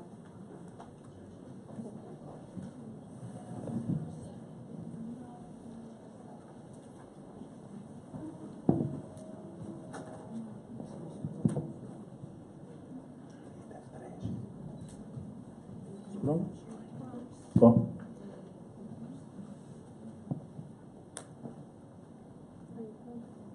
jepi edhe 2 të tjera. Okej. Fatikisht, përshëndetje, unë jam Elton Sevrani nga operatori i sistemit shpërndarjes. Në këtë panel ftesën e pata për folur diçka në lidhje me liberalizimin e tregut të energjisë dhe me mundësitë që ka tregu shqiptar për të pasur një diversifikim furnizuesish, por nga diskutimi i panelit parë marr shkak që të shpreh disa problematika që ne kemi ndeshur, por jo duke qenë skeptik, përse përket zhvillimit të mëtejshëm të burimeve të rinovueshme dhe efektin që ato kanë në të dy pjesët e operatorit të sistemit shpërndarjes, pra që është pjesa teknike e menaxhimit mbajtjes së rrjetit dhe pjesën në një furnizimi, një burimi alternativ furnizimi. Ajo që legislativi, pra në operimin të vazhdueshëm pra me ministrinë, po realizojnë ditë pas dite, krijon një ambient të përshtatshëm ligjor, teknik të aspektit ekonomik më tepër, që burimet e rinovueshme të mund të zhvillohen, po flas kryesisht për pjesën e fotovoltaikut, duke qenë se pjesa hidrike më ka arritur në një ngopje të tregut vendas. Por ajo që unë dua dhe që në emër të operatorit të sistemit shpërndarjes dua të ngre është shqetësimi që të mos bijem në të njëjtën situatë vetvlerësimi dhe kënaqësie të 10 viteve të mëparshme kur e liberalizuan tregun e gjenerimit me licencim pafund të prodhuesve me përparësi të energjisë elektrike hidro, dhe sot ndodhem në situatën që nuk dim se kush institucion do të mbajë përsipër kostot, duke kërkuar njëkohësisht dhe liberalizim të tregut dhe ndarje dhe të operatorit të sistemit shpërndarjes në pjesën teknike dhe të furnizimit. Me këto ritme iniciativuese që ne po japim tregut, shumë shpejt do jemi në të njëjtën situatë.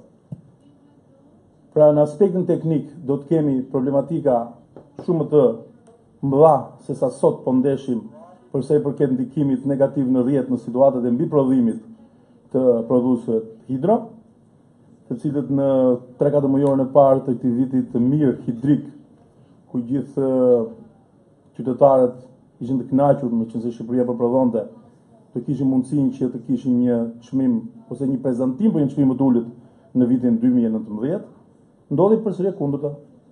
Pra përsëri energjia të cilën ne e iniciojmë, e nxisim që të prodhohet, na dha kosto shumë të mëdha financiare. Nuk dua ta paragjykoj faktin pse është ai çmim, ose pse për burimet fotovoltaik do jetë çmimi 100 euro. Ato duhet të stimulohen dhe në këndvështrimin e biznesit stimulimi më i mirë është çmimi dhe një treg garantuar, por duhet të kemi parasysh dëmtimin dhe dëmet që ajo mund shkaktoj në të sotmen mbi rrjetet dhe në të ardhmen mbi furnizimin. Në mënyrën më të elementi ligjor që u përshkrua nga kolegët e ministrisë, dihet masat që apo marrin shumë pozitive sepse edhe unë nuk kisha shumë update me zhvillimet. Pozita gjeografike e Shqiperisë ofron gjithë mundësitë që ne të kemi sa më shumë mundësi për shfrytëzimin e diellit në 300 ditë të vitit. Përfitimet individuale janë të jashtëzakonshme për individin duke qenë se është i shkëputur nga rrjeti, pra i furnizohet në mënyrë të pavarur. Pra nuk do t'ja di nëse në Fiers ka ujë apo nëse departamenti i tregtimit në Shqip nuk arriti të blejë dot në procedurën e fundit energji nga importi. Ai ka energji mbi pallatin e tij, në panelet dhe shfrytëzon. Edhe nëse një furnizues alternativ, të cilët kanë filluar të marrin klient nga monopoli ose ofrojnë një çmim të lartë, ai përsëri thotë nuk kam problem se un kam panelin tim. Problemi që lind është inxhinierët duhet të flasin. Inxhinierët duhet të thonë se çfarë do ndodh me rrjedhjen e energjisë në drejtim të kundërt. Energjia është e pabes, lëviz nga tensioni i ulët në drejtim të tensionit të lartë. Lëviz mbrapsht dhe krijon efekt në mbi tensionet në rrjetin e energjisë. Humbjet shtohen, rritet qarkullimi i energjisë reaktive, kemi interferencë elektromagnetike, pra po ju hap disa terma të cilat janë edhe për mua që po disa vite në sistem, por jo në profesion inxhinier, më habitën nga diskutimi djeshëm me stafin teknik. Dhe diskutimi filloi thjesht rastisht duke për supozuar një situatë, i thash, inxhinier, çfarë do ndodhë nëse unë të vë një panel dhe në orën 2 të drekës, ku energjia diellore është në kulmin e saj të tërheqjes, unë nuk do jem shtëpi sepse nuk jam shtëpi në dorë. Pra unë nuk konsumoj. Kjo energji do kalojë në rrjet. Duhet që o rrjeti ta menaxhoj, ta magazinoj, që rrjeti aktual Joshes nuk e ofron ndershmërisht pra këtë situatë, ose duhet që unë të lë dikën në shtëpi që të më gatuaj në atë orë, laj në atë orë, dhe shohim edhe televizor në atë orë, vërtet kondicioner. Pra duhet kemi një kombinim të mënyrës së sjelljes, si individëve, të bizneseve, të gjithë natyrës son të jetesës, me furnizim e energji elektrike. Ose duhet që ne të kufizojmë kapacitetet instaluese. Pra në qoftë se në një apartament kemi një fuqi të instaluar 100 nisi, atëherë duhet që paneli diellor që do të furnizojë në mënyrë të pavarur të mos jetë më shumë se sa 50, të mos jetë më shumë se sa 40%. Pra, të minimizojmë mundësinë që kjo energji të hidhet në rrjet. Atëherë ajo nuk do të kishte nevojë as për mekanizmat balancim, netim, neto, faturim neto, nuk do dëmtonte as rrjetin. Por kjo do thotë që ne ta fusim edhe këtë treg në treg të rregulluar. Atëherë, çfarë ngjelet për të bërë është që ta shohim me kujdes situatën, ashtu siç zoti Simaku tha, nuk duhet të tregojemi, do të thënë 38% që është një detyrim shumë i rëndësishëm për Shqipërinë. Por nuk duhet që në drejtim të sasisë, ka qenë diku një shprehje, ne humbasim te cilësia. Sepse do na kthehet përsëri në një kosto shumë të madhe për vitet dhe për brezat që vijnë.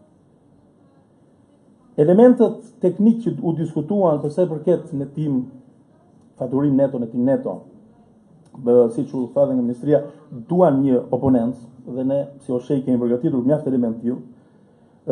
Kemi ngelur kryesisht në elementin teknik. Pra pjesa teknike duhet të jemi shumë të kujdesshëm që të mos ketë ndikim në rrjet, në efekte negative. Jam kundër skeptikëve brenda nivelit inxhinierik të Shqipërisë që nuk e shohin pozitivisht për rrjetin ekzistues. Rrjeti Joshes ka disa fasha shumë pozitive, siç është 35 kV, është 20 kV, i cili përballon këto lloj fluksesh, por niveli 0.4, niveli i konsumatorëve familjar dhe i bizneseve të vegjël, themi, është shumë e rëndësishme të analizohet me kujdes sepse do të ketë një ndikim negativ dhe do të bëhet në shumë raste dhe burim aksidentesh. Pra nuk duhet harrojmë periudhat kur rrjeti nuk kishte furnizim energji, shumë vite më parë, dhe njerëzit përdorin gjenerator. Në momentin që këta generatorë se rrjeti sillte energjinë, këta gjeneratorë shkëputeshin dhe kishin mjaft raste flak, zjarri, raste aksidentesh për njerëzit, kishin shumë të kufizuara, kurse në një rabje në masë të paneleve, kjo do të bëhet vërtet një problem jetësor edhe për konsumatorët.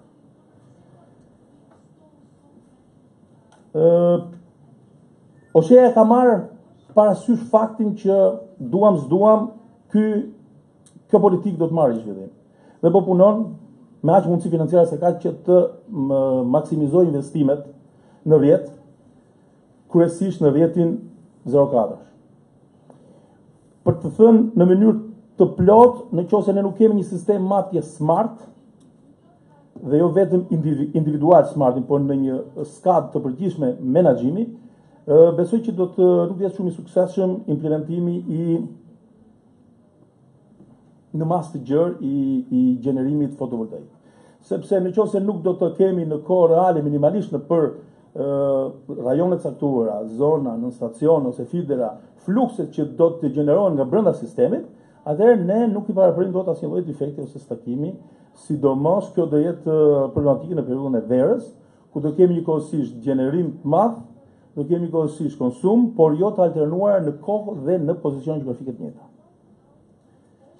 Këto ishin disa pika që nuk mund të rria pa i përmendur në këndvështrimin e rrjetit të shpërndarjes, se cili duam është rrjeti vetëm monopol sot dhe do të vazhdojë dhe për një kohë shumë gjatë, përsa i përket rrjetit. Ndërsa në këndvështrimin e furnizuesit, për aq kohë sa burimet alternative të energjisë, si hidro, ashtu dhe fotovoltaik, nuk do të gjejnë një shfryrje financiare diku, do të ngelet përsëri furnizues shërbimit universal ose OSHE në këndvështrimin e mbulimit të humbjeve, ajo që do ta marrë këtë kosto përsipër dhe pyetja është ku do ta shkarkojë. Çmimi i energjisë për klientin fundor nuk preket. Pra aq kohë sa ne jemi një institucion i varur nga një ent rregullator që përcakton një politikë çmimesh edhe mbi bazë llogarisë, por edhe mbi bazë situatës dhe zhvillimit ekonomik të vendit, në të thënë të ndikimit politik. Çmimi 9.5 lek është çmimi i klientëve familjar. Ata sot paguajnë poshtë kostove. Kostot e operatorit sistemi shpërndarjes për një eficiencë të pranueshme. Ju jemi të kënaqur që u bën disa vite që nuk kemi stakime masive. Ju jemi të kënaqur që për pak, domethënë që në një kohë shumë të shpejtë, rreth 15-20 minuta, modifikohen të gjitha stakimet ose dëmtimet e mundshme në rrjet. Por këto kosto vinë në një çmim mesatar që duhet të shitet energjia rreth 11 lekë. Pra 9.5 është për klientin familjar i cili zë 80% të tregut. Klienti jo familjar i cili mban mbi supe këto kosto, duke filluar nga 14 lekë tek bizneset në nivel 0.4 dhe zbret për shkak të angazhimit që ata kanë në investimet e OSHE-s në 20 ose 35 kW, pra me çmimet 11 ose ish 9.5 lekë, duke qenë se edhe 35 kW që ka kaluar në treg pa rregulluar dhe më duket se janë komod dhe me çmimin 12.8 lekë, për faktin që ata vazhdojnë të jenë në një situatë tillë furnizimi, do të thotë që duhet patjetër të kemi mundësitë. Pra çmimi edhe një herë nuk mund të preket. Atëherë, si do sigurohen këto fonde? Duhet patjetër një vendimarrje shumë e shpejtë për shpërndarjen e kostos së energjive të rinovueshme në një bazë më të gjerë abonentësh ose në një rishikim të çmimit të tyre. Në dy rastet vendimarrja është politike e mbështetur nga argumentat teknik ekonomik. Të kthehemi tek pjesa e liberalizimit të tregut. Pyetjet ose diskutimin mund t'i bëjmë dhe pas prezantimit. Situata aktuale, sot duke qenë se OSHE prezanton monopolin kryesor të furnizimit në Shqipëri, është që pjesa e vetme e tregut që është e liberalizuar është ajo nivel tensionit 35 kV, nga një numër prej 94 abonentësh që ne kemi pasur gjë në fillim të prillit 2018, 12 prej tyre, sot që flasim, kanë kaluar në treg të parregulluar. Pra furnizohen nga furnizues alternativ, furnizues kualifikuar alternativ, të cilët janë 2 prej tyre për momentin. Dhe pjesa tjetër 82 të tjerë vazhdojnë të furnizohen nga operatori i sistemit shpërndarjes në funksion e furnizuesit mundësisë fundit. Një funksion i cili do të jetë deri në fund të vitit 2019, sipas legjislacionit në fuqi të ndryshuar. Pra ishte për 2 muaj, kaloi për 2 vjet. Ky ndryshim, shumë i diskutueshëm dhe nga panelet ndërkombëtare, për zgjatjen e kohës, mendoj që i ka shërbyer dhe po i shërben tregut të abonentëve tanë për të kuptuar kush janë alternativat më të mira të furnizimit. Por dhe ata duhet të marrin një vendimarrje të shpejtë, sepse 2019 vjen shumë shpejt dhe ata duhet të gjejnë një burim alternativ furnizimit. Vendosja e një çmimi për furnizuesin e mundësisë fundit në një metodologji të re nga enti rregullator në mënyrë deri diku artificiale bëri që çmimi i furnizuesit mundësisë fundit të jetë 12.8 lekë. Gati me çmimin e klientëve në 0.4. Kjo një pjesë e klientëve, siç thash, 12 i ka në analizë ekonomike i ka detyruar që të dalin. Por çfarë ndodh me pjesën tjetër? Ata vazhdojnë paguajnë 12.8 lekë në krahasim nga 9.5 lekë që paguonin para 3 muajsh. Pra, tregu shqiptar i energjisë ka problem edhe me kërkesën dhe me ofertën. Atëherë si mund të kemi një zhvillim tregut kur kërkesa për energji alternative nuk është dhe oferta është vetëm 2 furnizues marrin riskun të furnizojnë abonent me një sasi të vogël energjie në konsum, me një parashikueshmëri gati zero të lëvizjeve orare të ngarkesës tyre, duke krijuar kosto balancimit pozitiv. Këto janë problemet që ka sot tregu i energjisë në Shqipëri, i cili pretendojmë ta çojmë drejt liberalizimit. Mundësitë potenciale janë, pra OST është duke përfunduar investimin me sistemin e matjes smart për sa i përket klientëve në 20 kV. Kjo do thotë që hapet dhe një kategori tjetër klientësh, të cilët përsëri në përputhje me legjislacionin kanë një afat kohor që të qëndrojnë si furnizues mundësisë fundit, por ama duke qenë se çmimi do jetë përsëri në këto nivele, duhet të dalin treg pa rregulluar. Aktualisht ne kemi rreth 1100 klientë, nga 4000 dhe 4800 të tjerë në nivelin 6 dhe 10 kW. Pra një kuadër 3-4 vjeçar, rreth 22% e abonentëve aktual të OSHE-s, pa të cilët OSHE ushet energji, përbëjnë treg potencial për të furnizuar. Me atë ngarkesën orare të tyre të çrregullt dhe me atë pa parashikueshmërisë deri minimale të asaj që to konsumojnë ditën në vazhdim. Sepse nuk është absolutisht e thënë që klientët në 35 që janë klientët që kanë konsumin më të madh të energjisë, apo klientët në 20 që janë ata që vinë pas tyre. Për shkak të situatës teknike të zonave ku operojnë, edhe lokale ose biznese të vegjël janë lidhur 20 kW. Për shkak se duan një garanci në cilësinë e energjisë që u vjen, pa që mos ketë shkëputje ose stakime, situatë që ka ndodhur dhe ne nuk mund t'i ç'bëjmë duke mos dashur të cënojmë cilësinë e furnizimit drejt të abonentëve. Ndërkohë, edhe te klientët në 0,4 kemi një potencialitet rreth 28.4%. Pra, në qoftë se do të respektojmë rigorizisht atij që është përcaktuar në ligj, për 4-5 vite të ardhshme, 50% e abonentëve sot që OSHE-ja ushet në energji në funksion të furnizuar shërbim universal, janë treg potencial për furnizuesit e tjerë. Dhe po flasim për rreth 2.4 milion megavator në vit, që nuk është pak për kushtet e Shqipërisë. Problemi është se sa aktualisht nuk shoh që tregu të ketë në një ndjeshmëri. Mbase në momentin për ato pas 4-5 vjetësh që unë po diskutoj, kur dhe sistemet e monitorimit të konsumit në të gjitha fashat e tij, pra ditor, orar, 15 minutë për të parë lëvizjet balancuese do të jetë më i saktë, atëherë mbase dhe furnizuesit do të ndjejnë veten më komod për të furnizuar këta klientë. Për momentin operatori si shëndetëtarës vazhdon të furnizojë, që të ketë një nivel sa më të mirë cilësie dhe një garantim 100% furnizimit.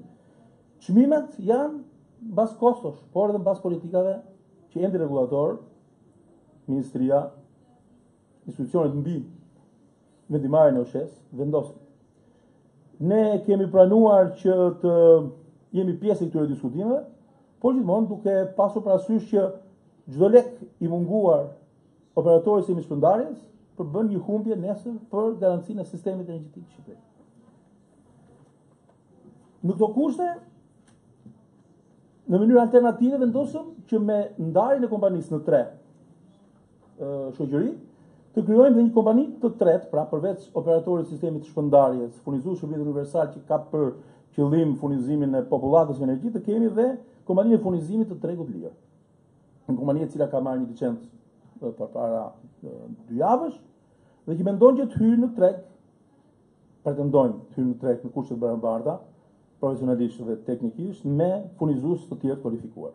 Duke ofruar mundësinë klientëve tanë që janë sot furnizohen në kuadrin e furnizuesit mundësisë fundit, të kenë një çmim edhe më konkurrues brenda grupit të madh OSHE, i cili duam garanton tregun sot minimalisht teknik të furnizimit me energji elektrike.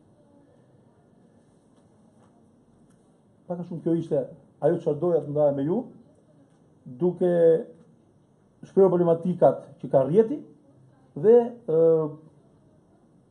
pozitivitetin e të ardhmes për të rrjet. Por koha mbetet element për diskutim.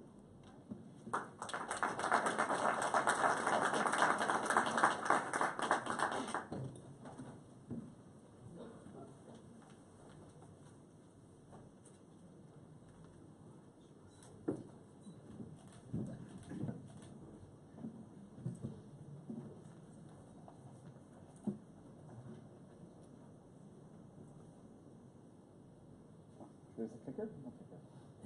You can click.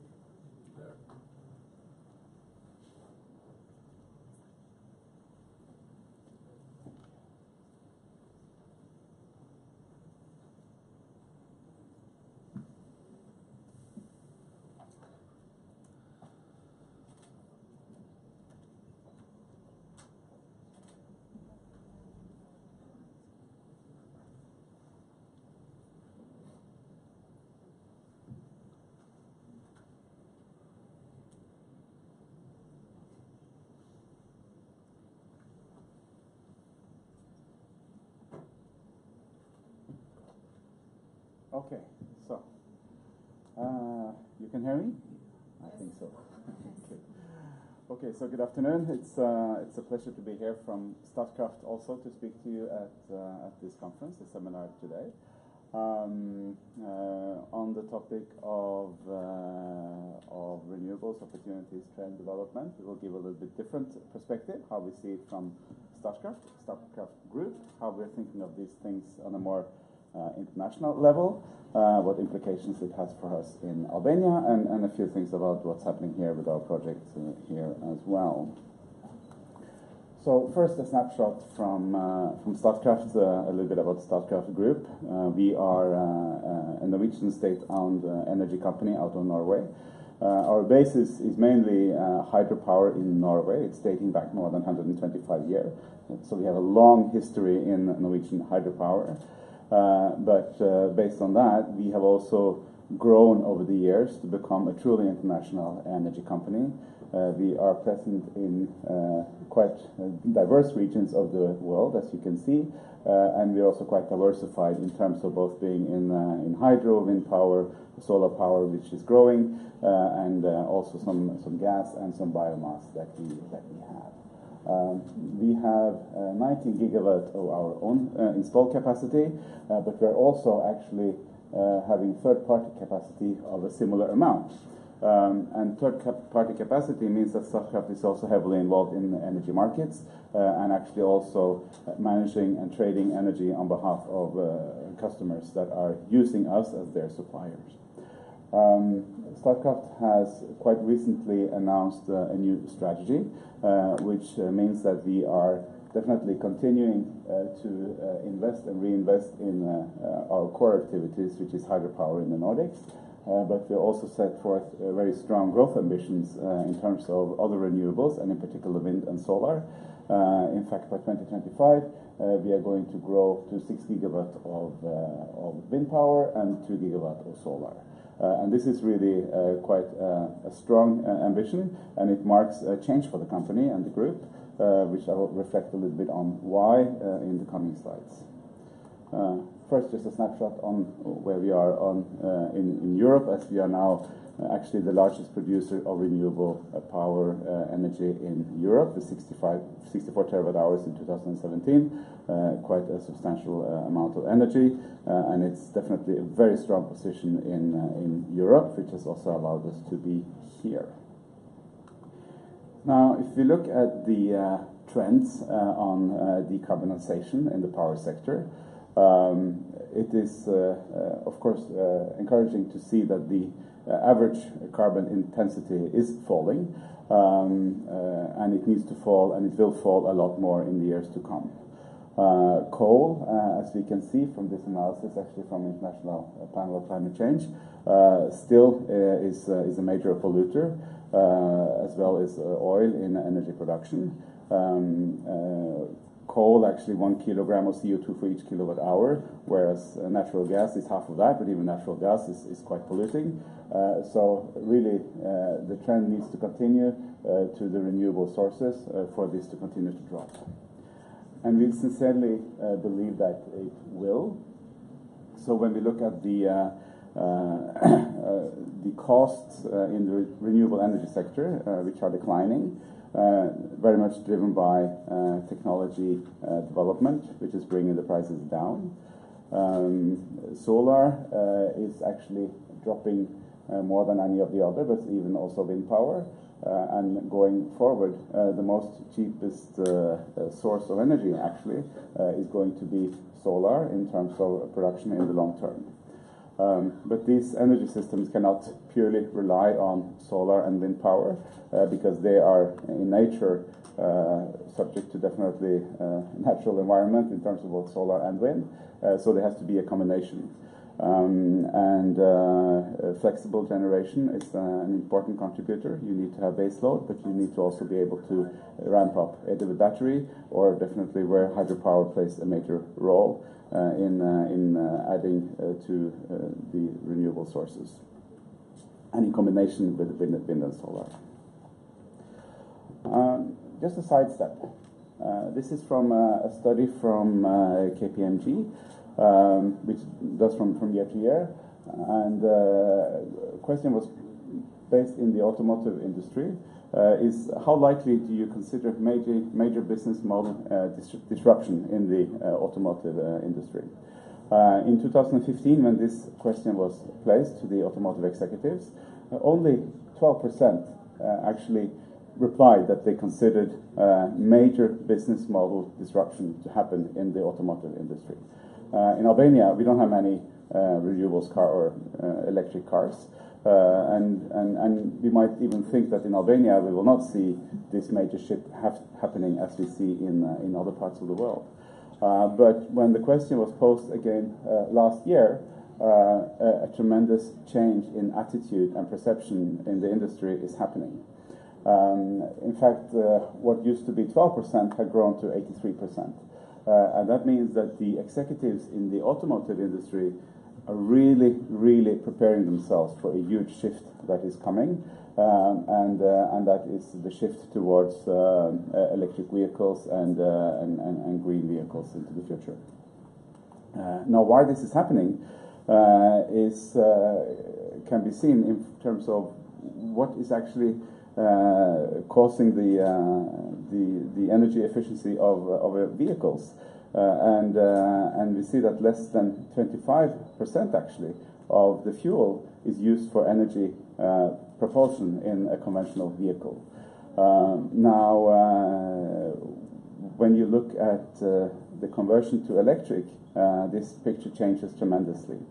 In fact, in a conventional vehicle, more than 10,000 parts are actually involved in generating the propulsive train and the drive forward in a conventional car, whereas in a renewable car, electric car, that is down to 10 to 20 components.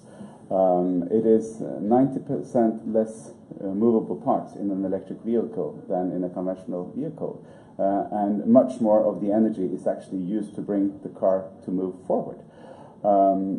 There is therefore a natural shift to find a way to have a different way of powering vehicles in the future, which is electric.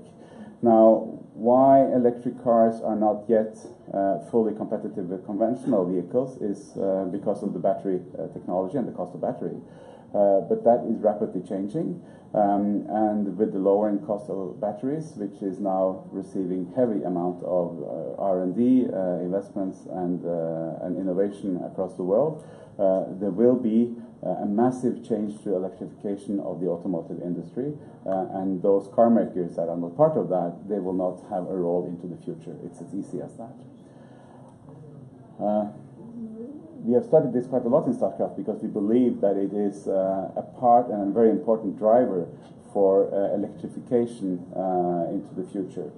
And here we see the cost of battery which is then the main driver actually for when this shift to electric vehicles is going to take place. What can be seen is that, well, it's falling rapidly. And already there are companies that has scale efficiencies, as Tesla with their Gigafactory, which is already below actually the parity level on medium-sized vehicles, where battery propulsion is cheaper than conventional propulsion. This sector will become largely much larger consumer of electricity into the future than what we have seen today. So there are four major trends, you might say, in the energy market developments. What we are seeing is that the energy sector is going through a transition now to cheap, intermittent, and renewable power, in particular for solar and wind. Costs are going down, and many places solar and wind are already cheaper now than conventional generation. Hydropower, which is an important contributor on cost, we see that new hydropower projects, they are coming more and more expensive, and the more natural hydro projects have already been taken. It's harder to find new projects, but the ones that are already there are very robust and they have a very good cost position and will therefore play an important role into the future. We also see that customers will become increasingly more at the center, which has been talked a lot about here today as well, with distributed energy solutions and direct routes to the market. This is an important trend which Statkraft is also monitoring to see if we can participate and be part of that picture. And as we mentioned, decarbonization leads to electrification, in particular in the automotive industry that we have seen, where Norway is an early mover. And you might think that it will not happen so fast even here, but we actually believe that it will happen faster than you think. And let's say 10 years from now, I think you will see a major change here in Albania as well. A few words about Statkraft and where our competitive advantages actually is. So first of all, our presence in the various markets we are in, both in terms of hydropower generation, but the markets and the trading business that we do gives us a deep market understanding, and this allows us to make the right moves and be competitive where we are. We have a unique position in the Nordic markets in terms of flexible hydropower generation, but this also translates into the other markets and countries where we do the same.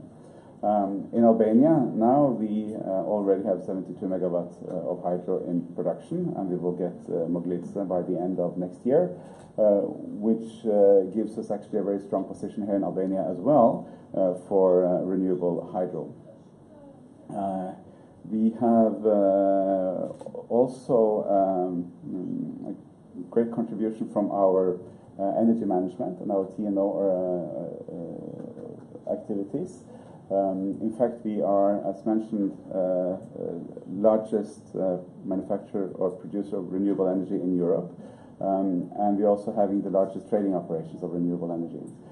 In fact, it's the same operations we use in Europe that we're also using for the management and the energy management of the electricity that we are producing here in Albania, and this allows us to be effective in our market operations also for the power that we have here.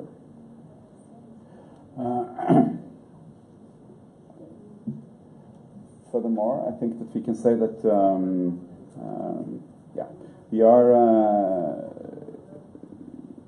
having high standards on corporate responsibility, our business ethics, and our anti-corruption that we are implementing.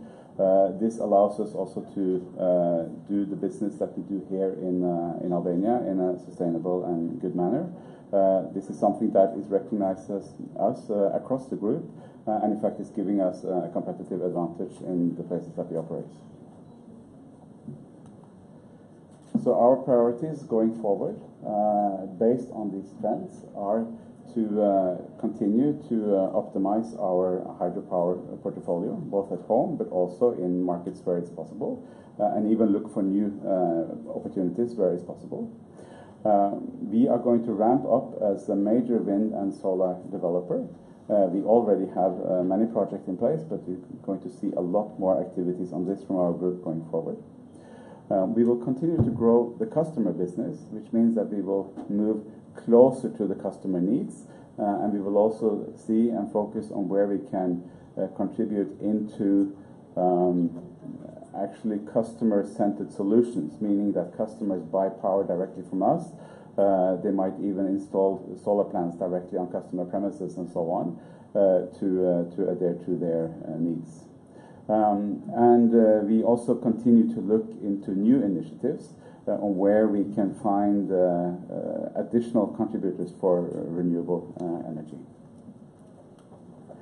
A few words about Albania, where we are present with Devil Hydropower. This is a project which is ongoing. We are hopeful that we are at least substantially complete by the end of next year, and we should be in full operation with both plants by the end of next year. that is 256 megawatts of hydropower. Investment already more than 535 million scheduled for the project. With that follows a lot of additional activities.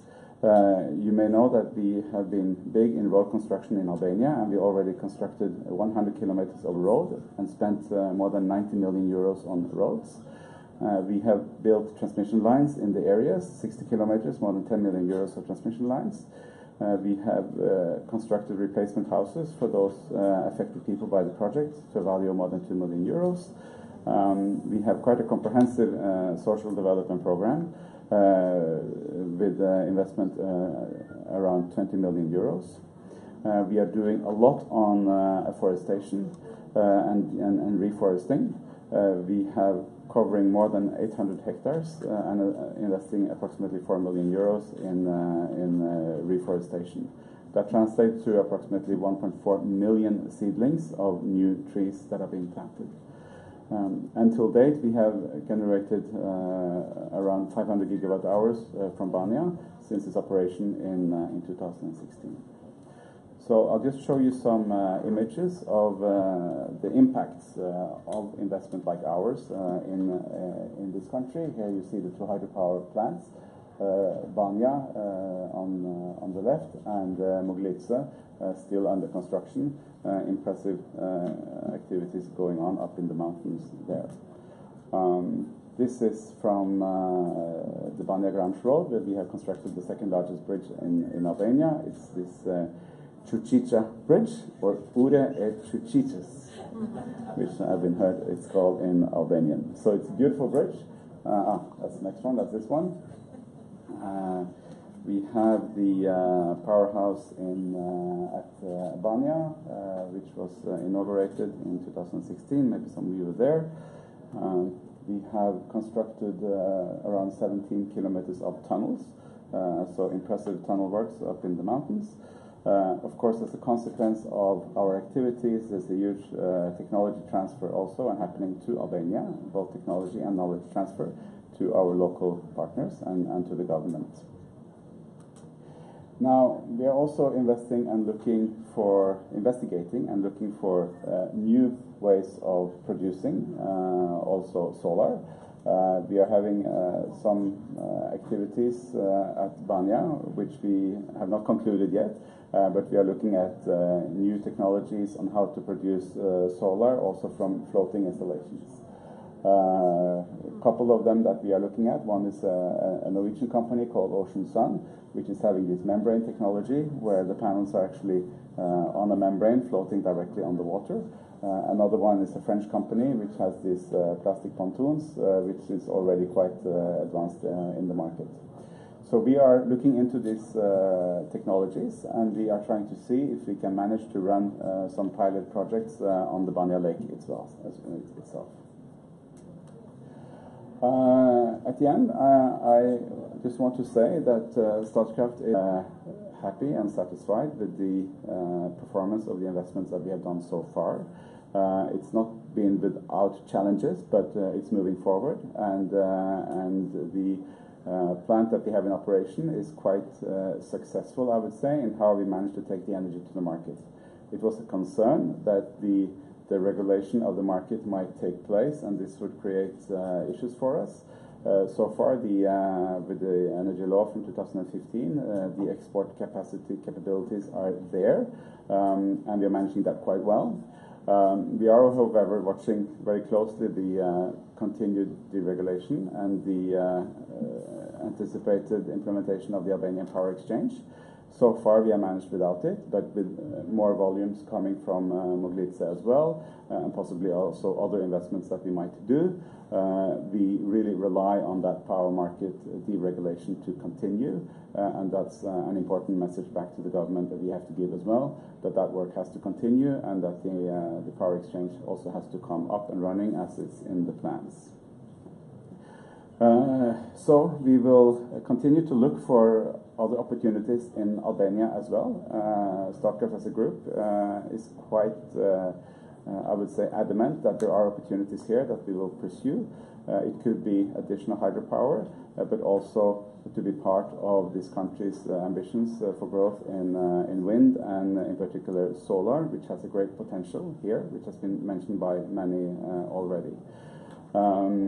Please, we have a stand outside. You're welcome to visit us there to learn more about how we see and look at these things. And I'm really hopeful that we can do more investments in Albania beyond what we are already doing. Thank you.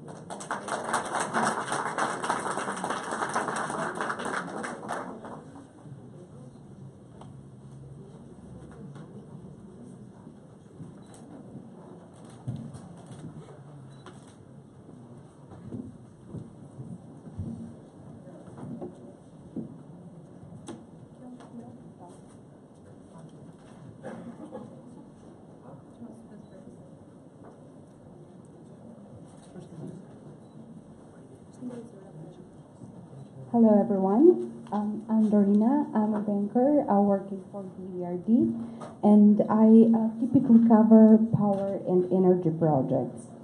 I will just give a brief presentation today, just to show a couple of slides on how we see the sector in general as a bank, but also in Albania, with a particular focus on what's new and what we aim to implement.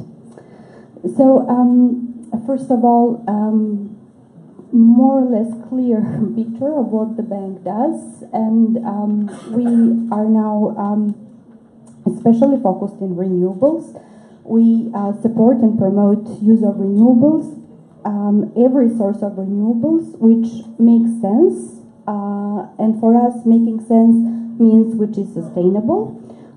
We have financed a lot of renewable capacities in our countries of operation, which now includes also part of the Middle East and part of the Northern Africa. We have done a number of firsts, which are large-scale projects, especially in Jordan and Egypt, with respect to photovoltaics.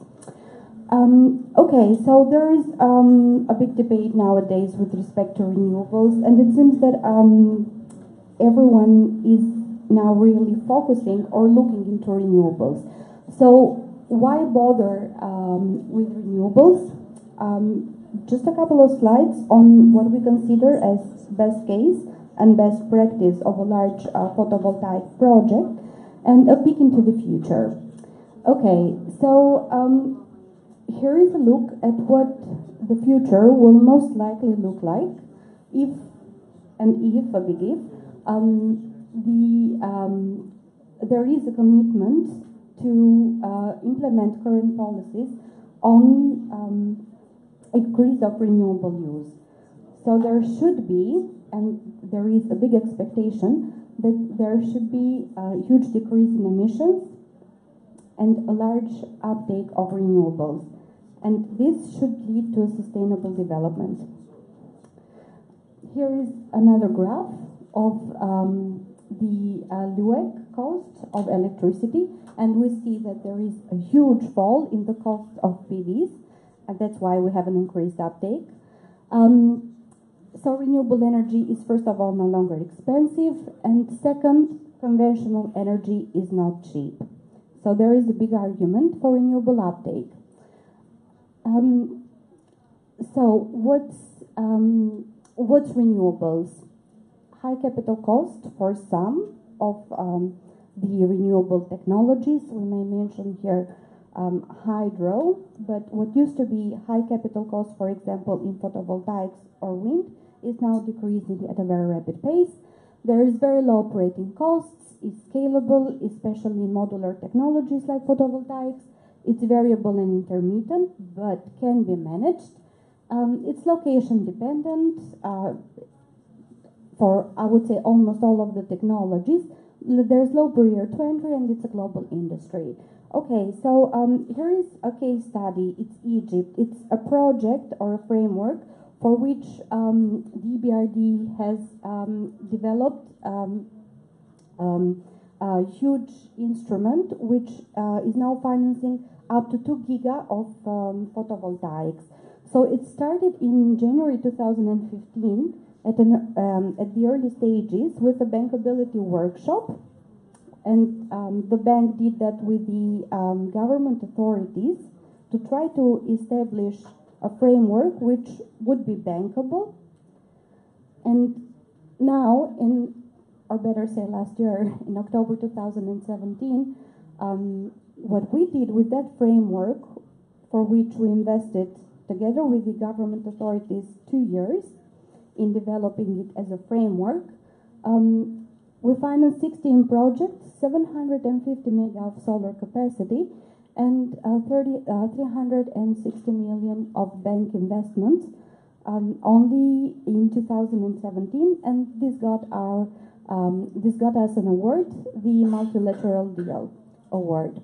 Okay, so what does typically a government want? They want reduction in CO2 emissions, and they want to focus on the green agenda. They want to develop new sources of power, potentially with lower impact on the environment and higher sustainability, and they want a lot of FDI. What do the investors typically want? They want a long-term pipeline of projects. They want return for their risk, and they want stability in regulatory and political frameworks. This is a typical government decision tree, which we find is quite spread out, especially at the onset of the application of a new technology. And I think most probably this is what the government of Albania was facing a couple of months ago. So what to procure, how much and where, how to procure, whether through a feed-in tariff or a competitive framework, and who would implement the procurement. Some of the key issues that are typically present in competitive procurement: price. Of course, the government would want the lowest price possible, but investors would want an acceptable and appropriate return for their risk. Investors would want priority of dispatch and lack of curtailment, and I think this is what the government is now more or less backing through the new RES law, which was approved in 2017. Possibility of interconnection for optimization and balancing, lack of political risk, availability of dispute resolution, and termination and compensation clauses. So what does the future hold? We as a bank believe that it holds renewables, and again renewables, and again renewables, but with gas.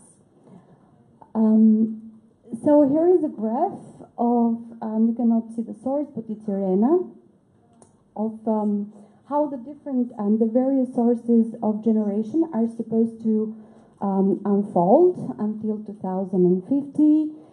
And you can see from the expectations, or better say the expectations are that renewables would be the major source of generation by 2050, despite a double electricity generation, so despite the increasing consumption. There is an expectation that carbon intensity will be reduced to zero, and we really hope it does. Some stats: in 2016, there was a total generation of 1.4 terawatt hour, accounting for 6% of total generation, and in 2040 it's expected that there will be 12,000 terawatt hour produced and 30% of electricity generation. So what does the future hold? It holds generation from unimaginable sources, like this thing, because at the moment it's thing, which generates, it's sort of a turbine but also a panel, and this is actually implemented especially in Turkey. So what this device does, it captures the wind generation generated by traffic, but it also has a solar panel on top of it, because Turkey has a lot of sun. And the future also holds different and unimaginable uses of the technologies that we're proud to support. This is a solar bench, by the way, which is developed and implemented by a Croatian startup, and the bank has provided support to this startup to increase exports for these benches. So it's actually a bench which has a solar panel, but you have also the possibility of charging your devices and using free Wi-Fi on that bench. Okay, and what the future holds is also instruments that we devise and not only support, and that's the Green Economy Financing Facility, which is a recent instrument that is developed and implemented by the bank, but is financed by a lot of other partners, including the EU and supported by Energy Community. And what this facility, what this instrument purports to do is to incentivize energy efficiency in especially by residential use. And for further materials, I have a lot of leaflets back there, and I would be happy to provide you with.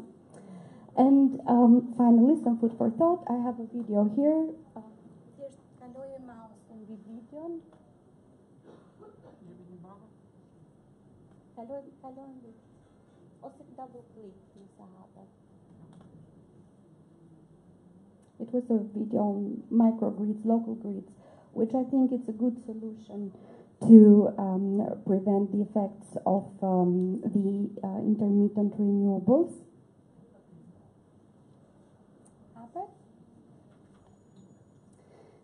Okay, just to give you a hint, it was a video by the World Economic Forum, and it showed a local community in Netherlands, a Dutch city, in which there potentially all of the households, I'm sorry for the video, potentially all of the households had solar panels on its rooftops, and this whole community and each of the households was connected with each other, and they exchanged energy like separate independent grid from the bigger network. So thank you for your attention, and I would be happy to respond to any questions.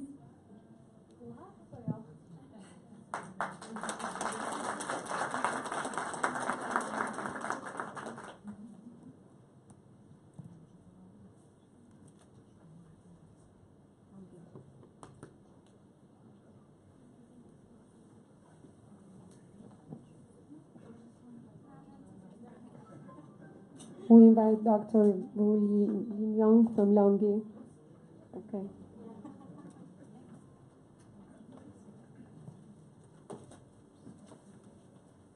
Thank you very much.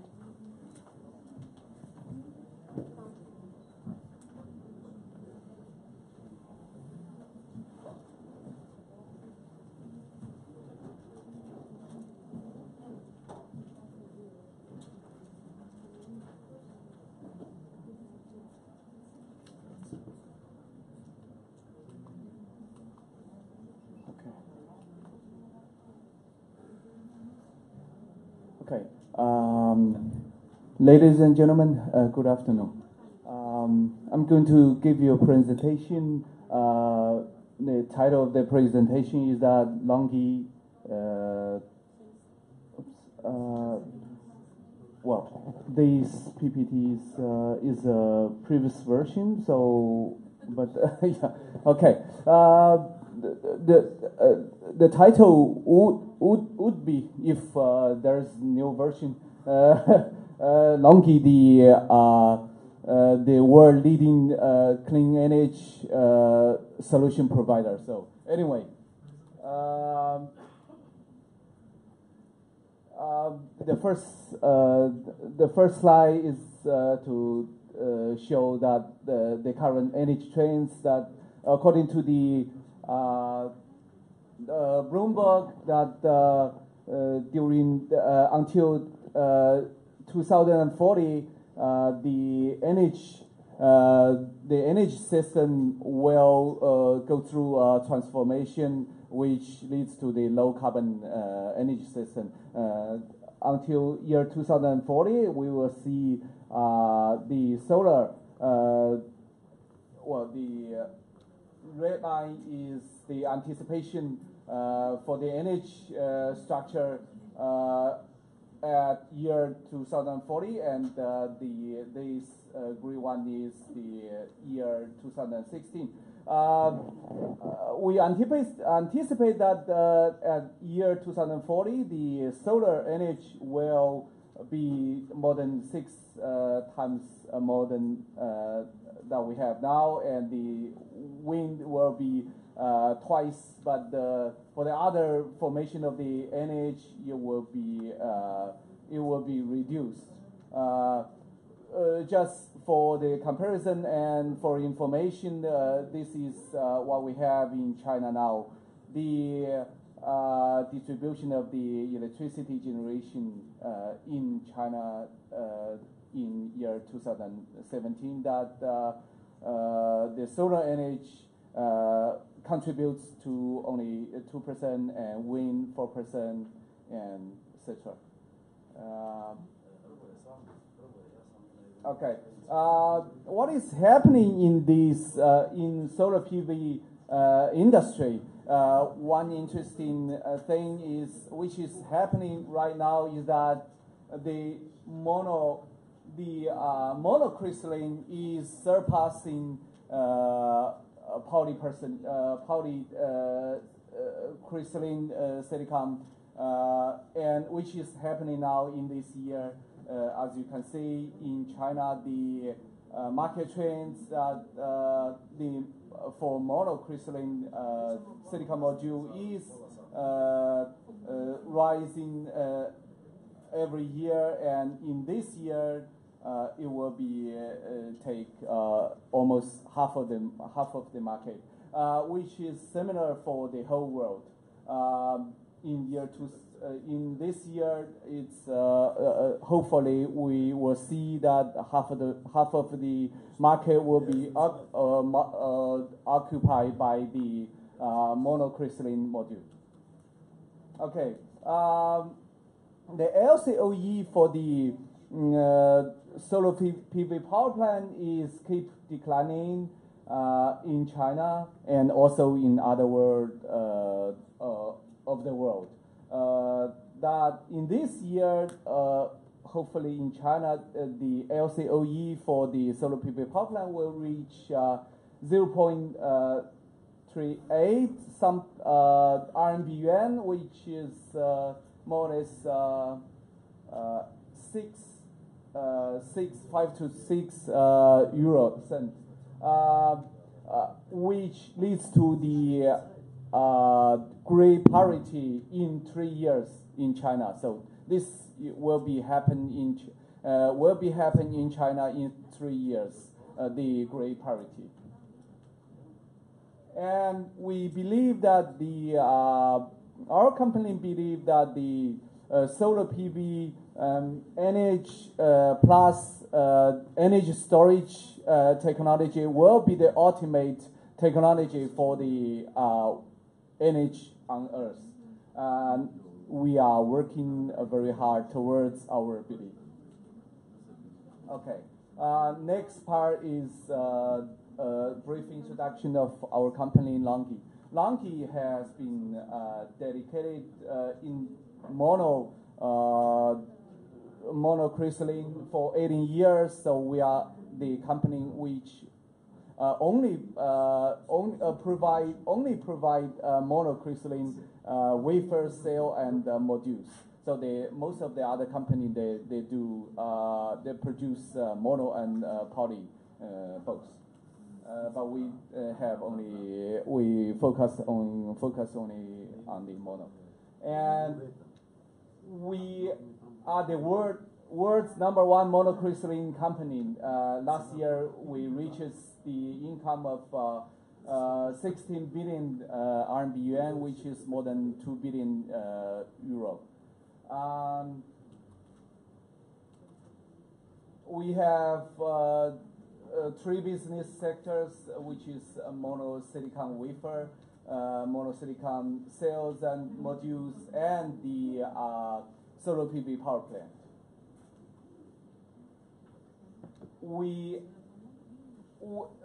Last year we provide 42% of the global mono wafer. So we take the first position for mono wafer last year. And we provide in year 2017, last year, 15% of the module, mono crystalline module. So still #1 in the world. This is our global footprint that we have. Beside many production center inside China, we have production center in Malaysia and India, and sales representative all over the world. Now this is our capacity plan. Capacity plans in year 2018. We're gonna have 28 gigawatts production capability for wafer and 12 gigawatt production capability for module this year, and it's happening. And we still hold the world record for the with cell efficiency, which is 23.6, and the world record for PERC module, mono PERC module, which is 20.41%.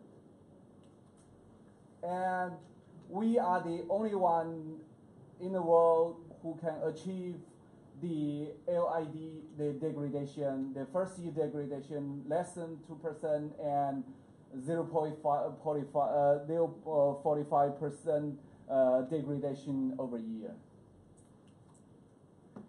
And we, we provide the unique system solution, which is based on our module and combined with the tracker manufacturer in China and the inverter manufacturer in China, because this year we provide the solution we provide would be mainly based on the bifacial module.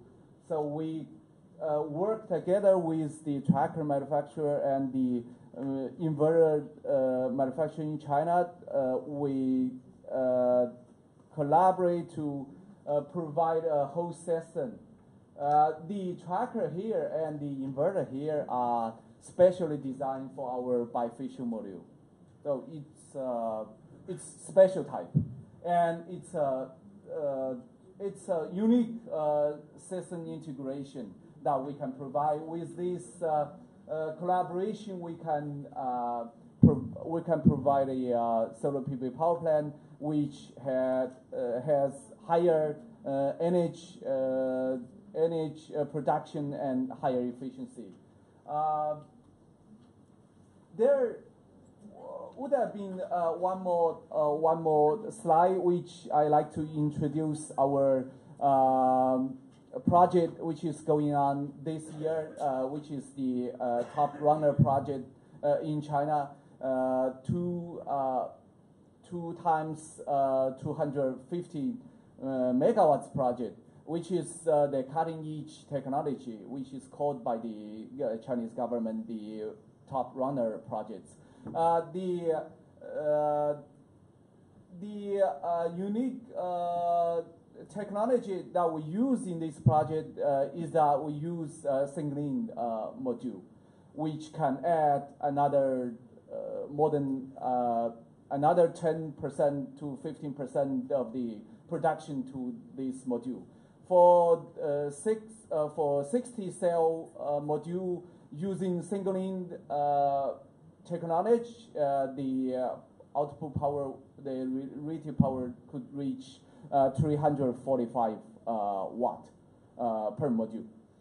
We use double side or bifacial single-in module with capability with 500 megawatts projects, which is the only one and only one in the world, I believe, that with this modern technology and this big capacity of the projects. The efficiency of the whole project, the PR, system PR is higher than 90%, and the efficiency of the module is higher than 20.4%. I would like to show more, but okay. That's the brief for these two projects, top runner projects, which will be completed in June next year, and I welcome everyone to pay a visit to the project once it's connected, hungry, and put into commercial operation next year. That's all for my presentation. Thank you very much. Thank you. Now we'll have a short break.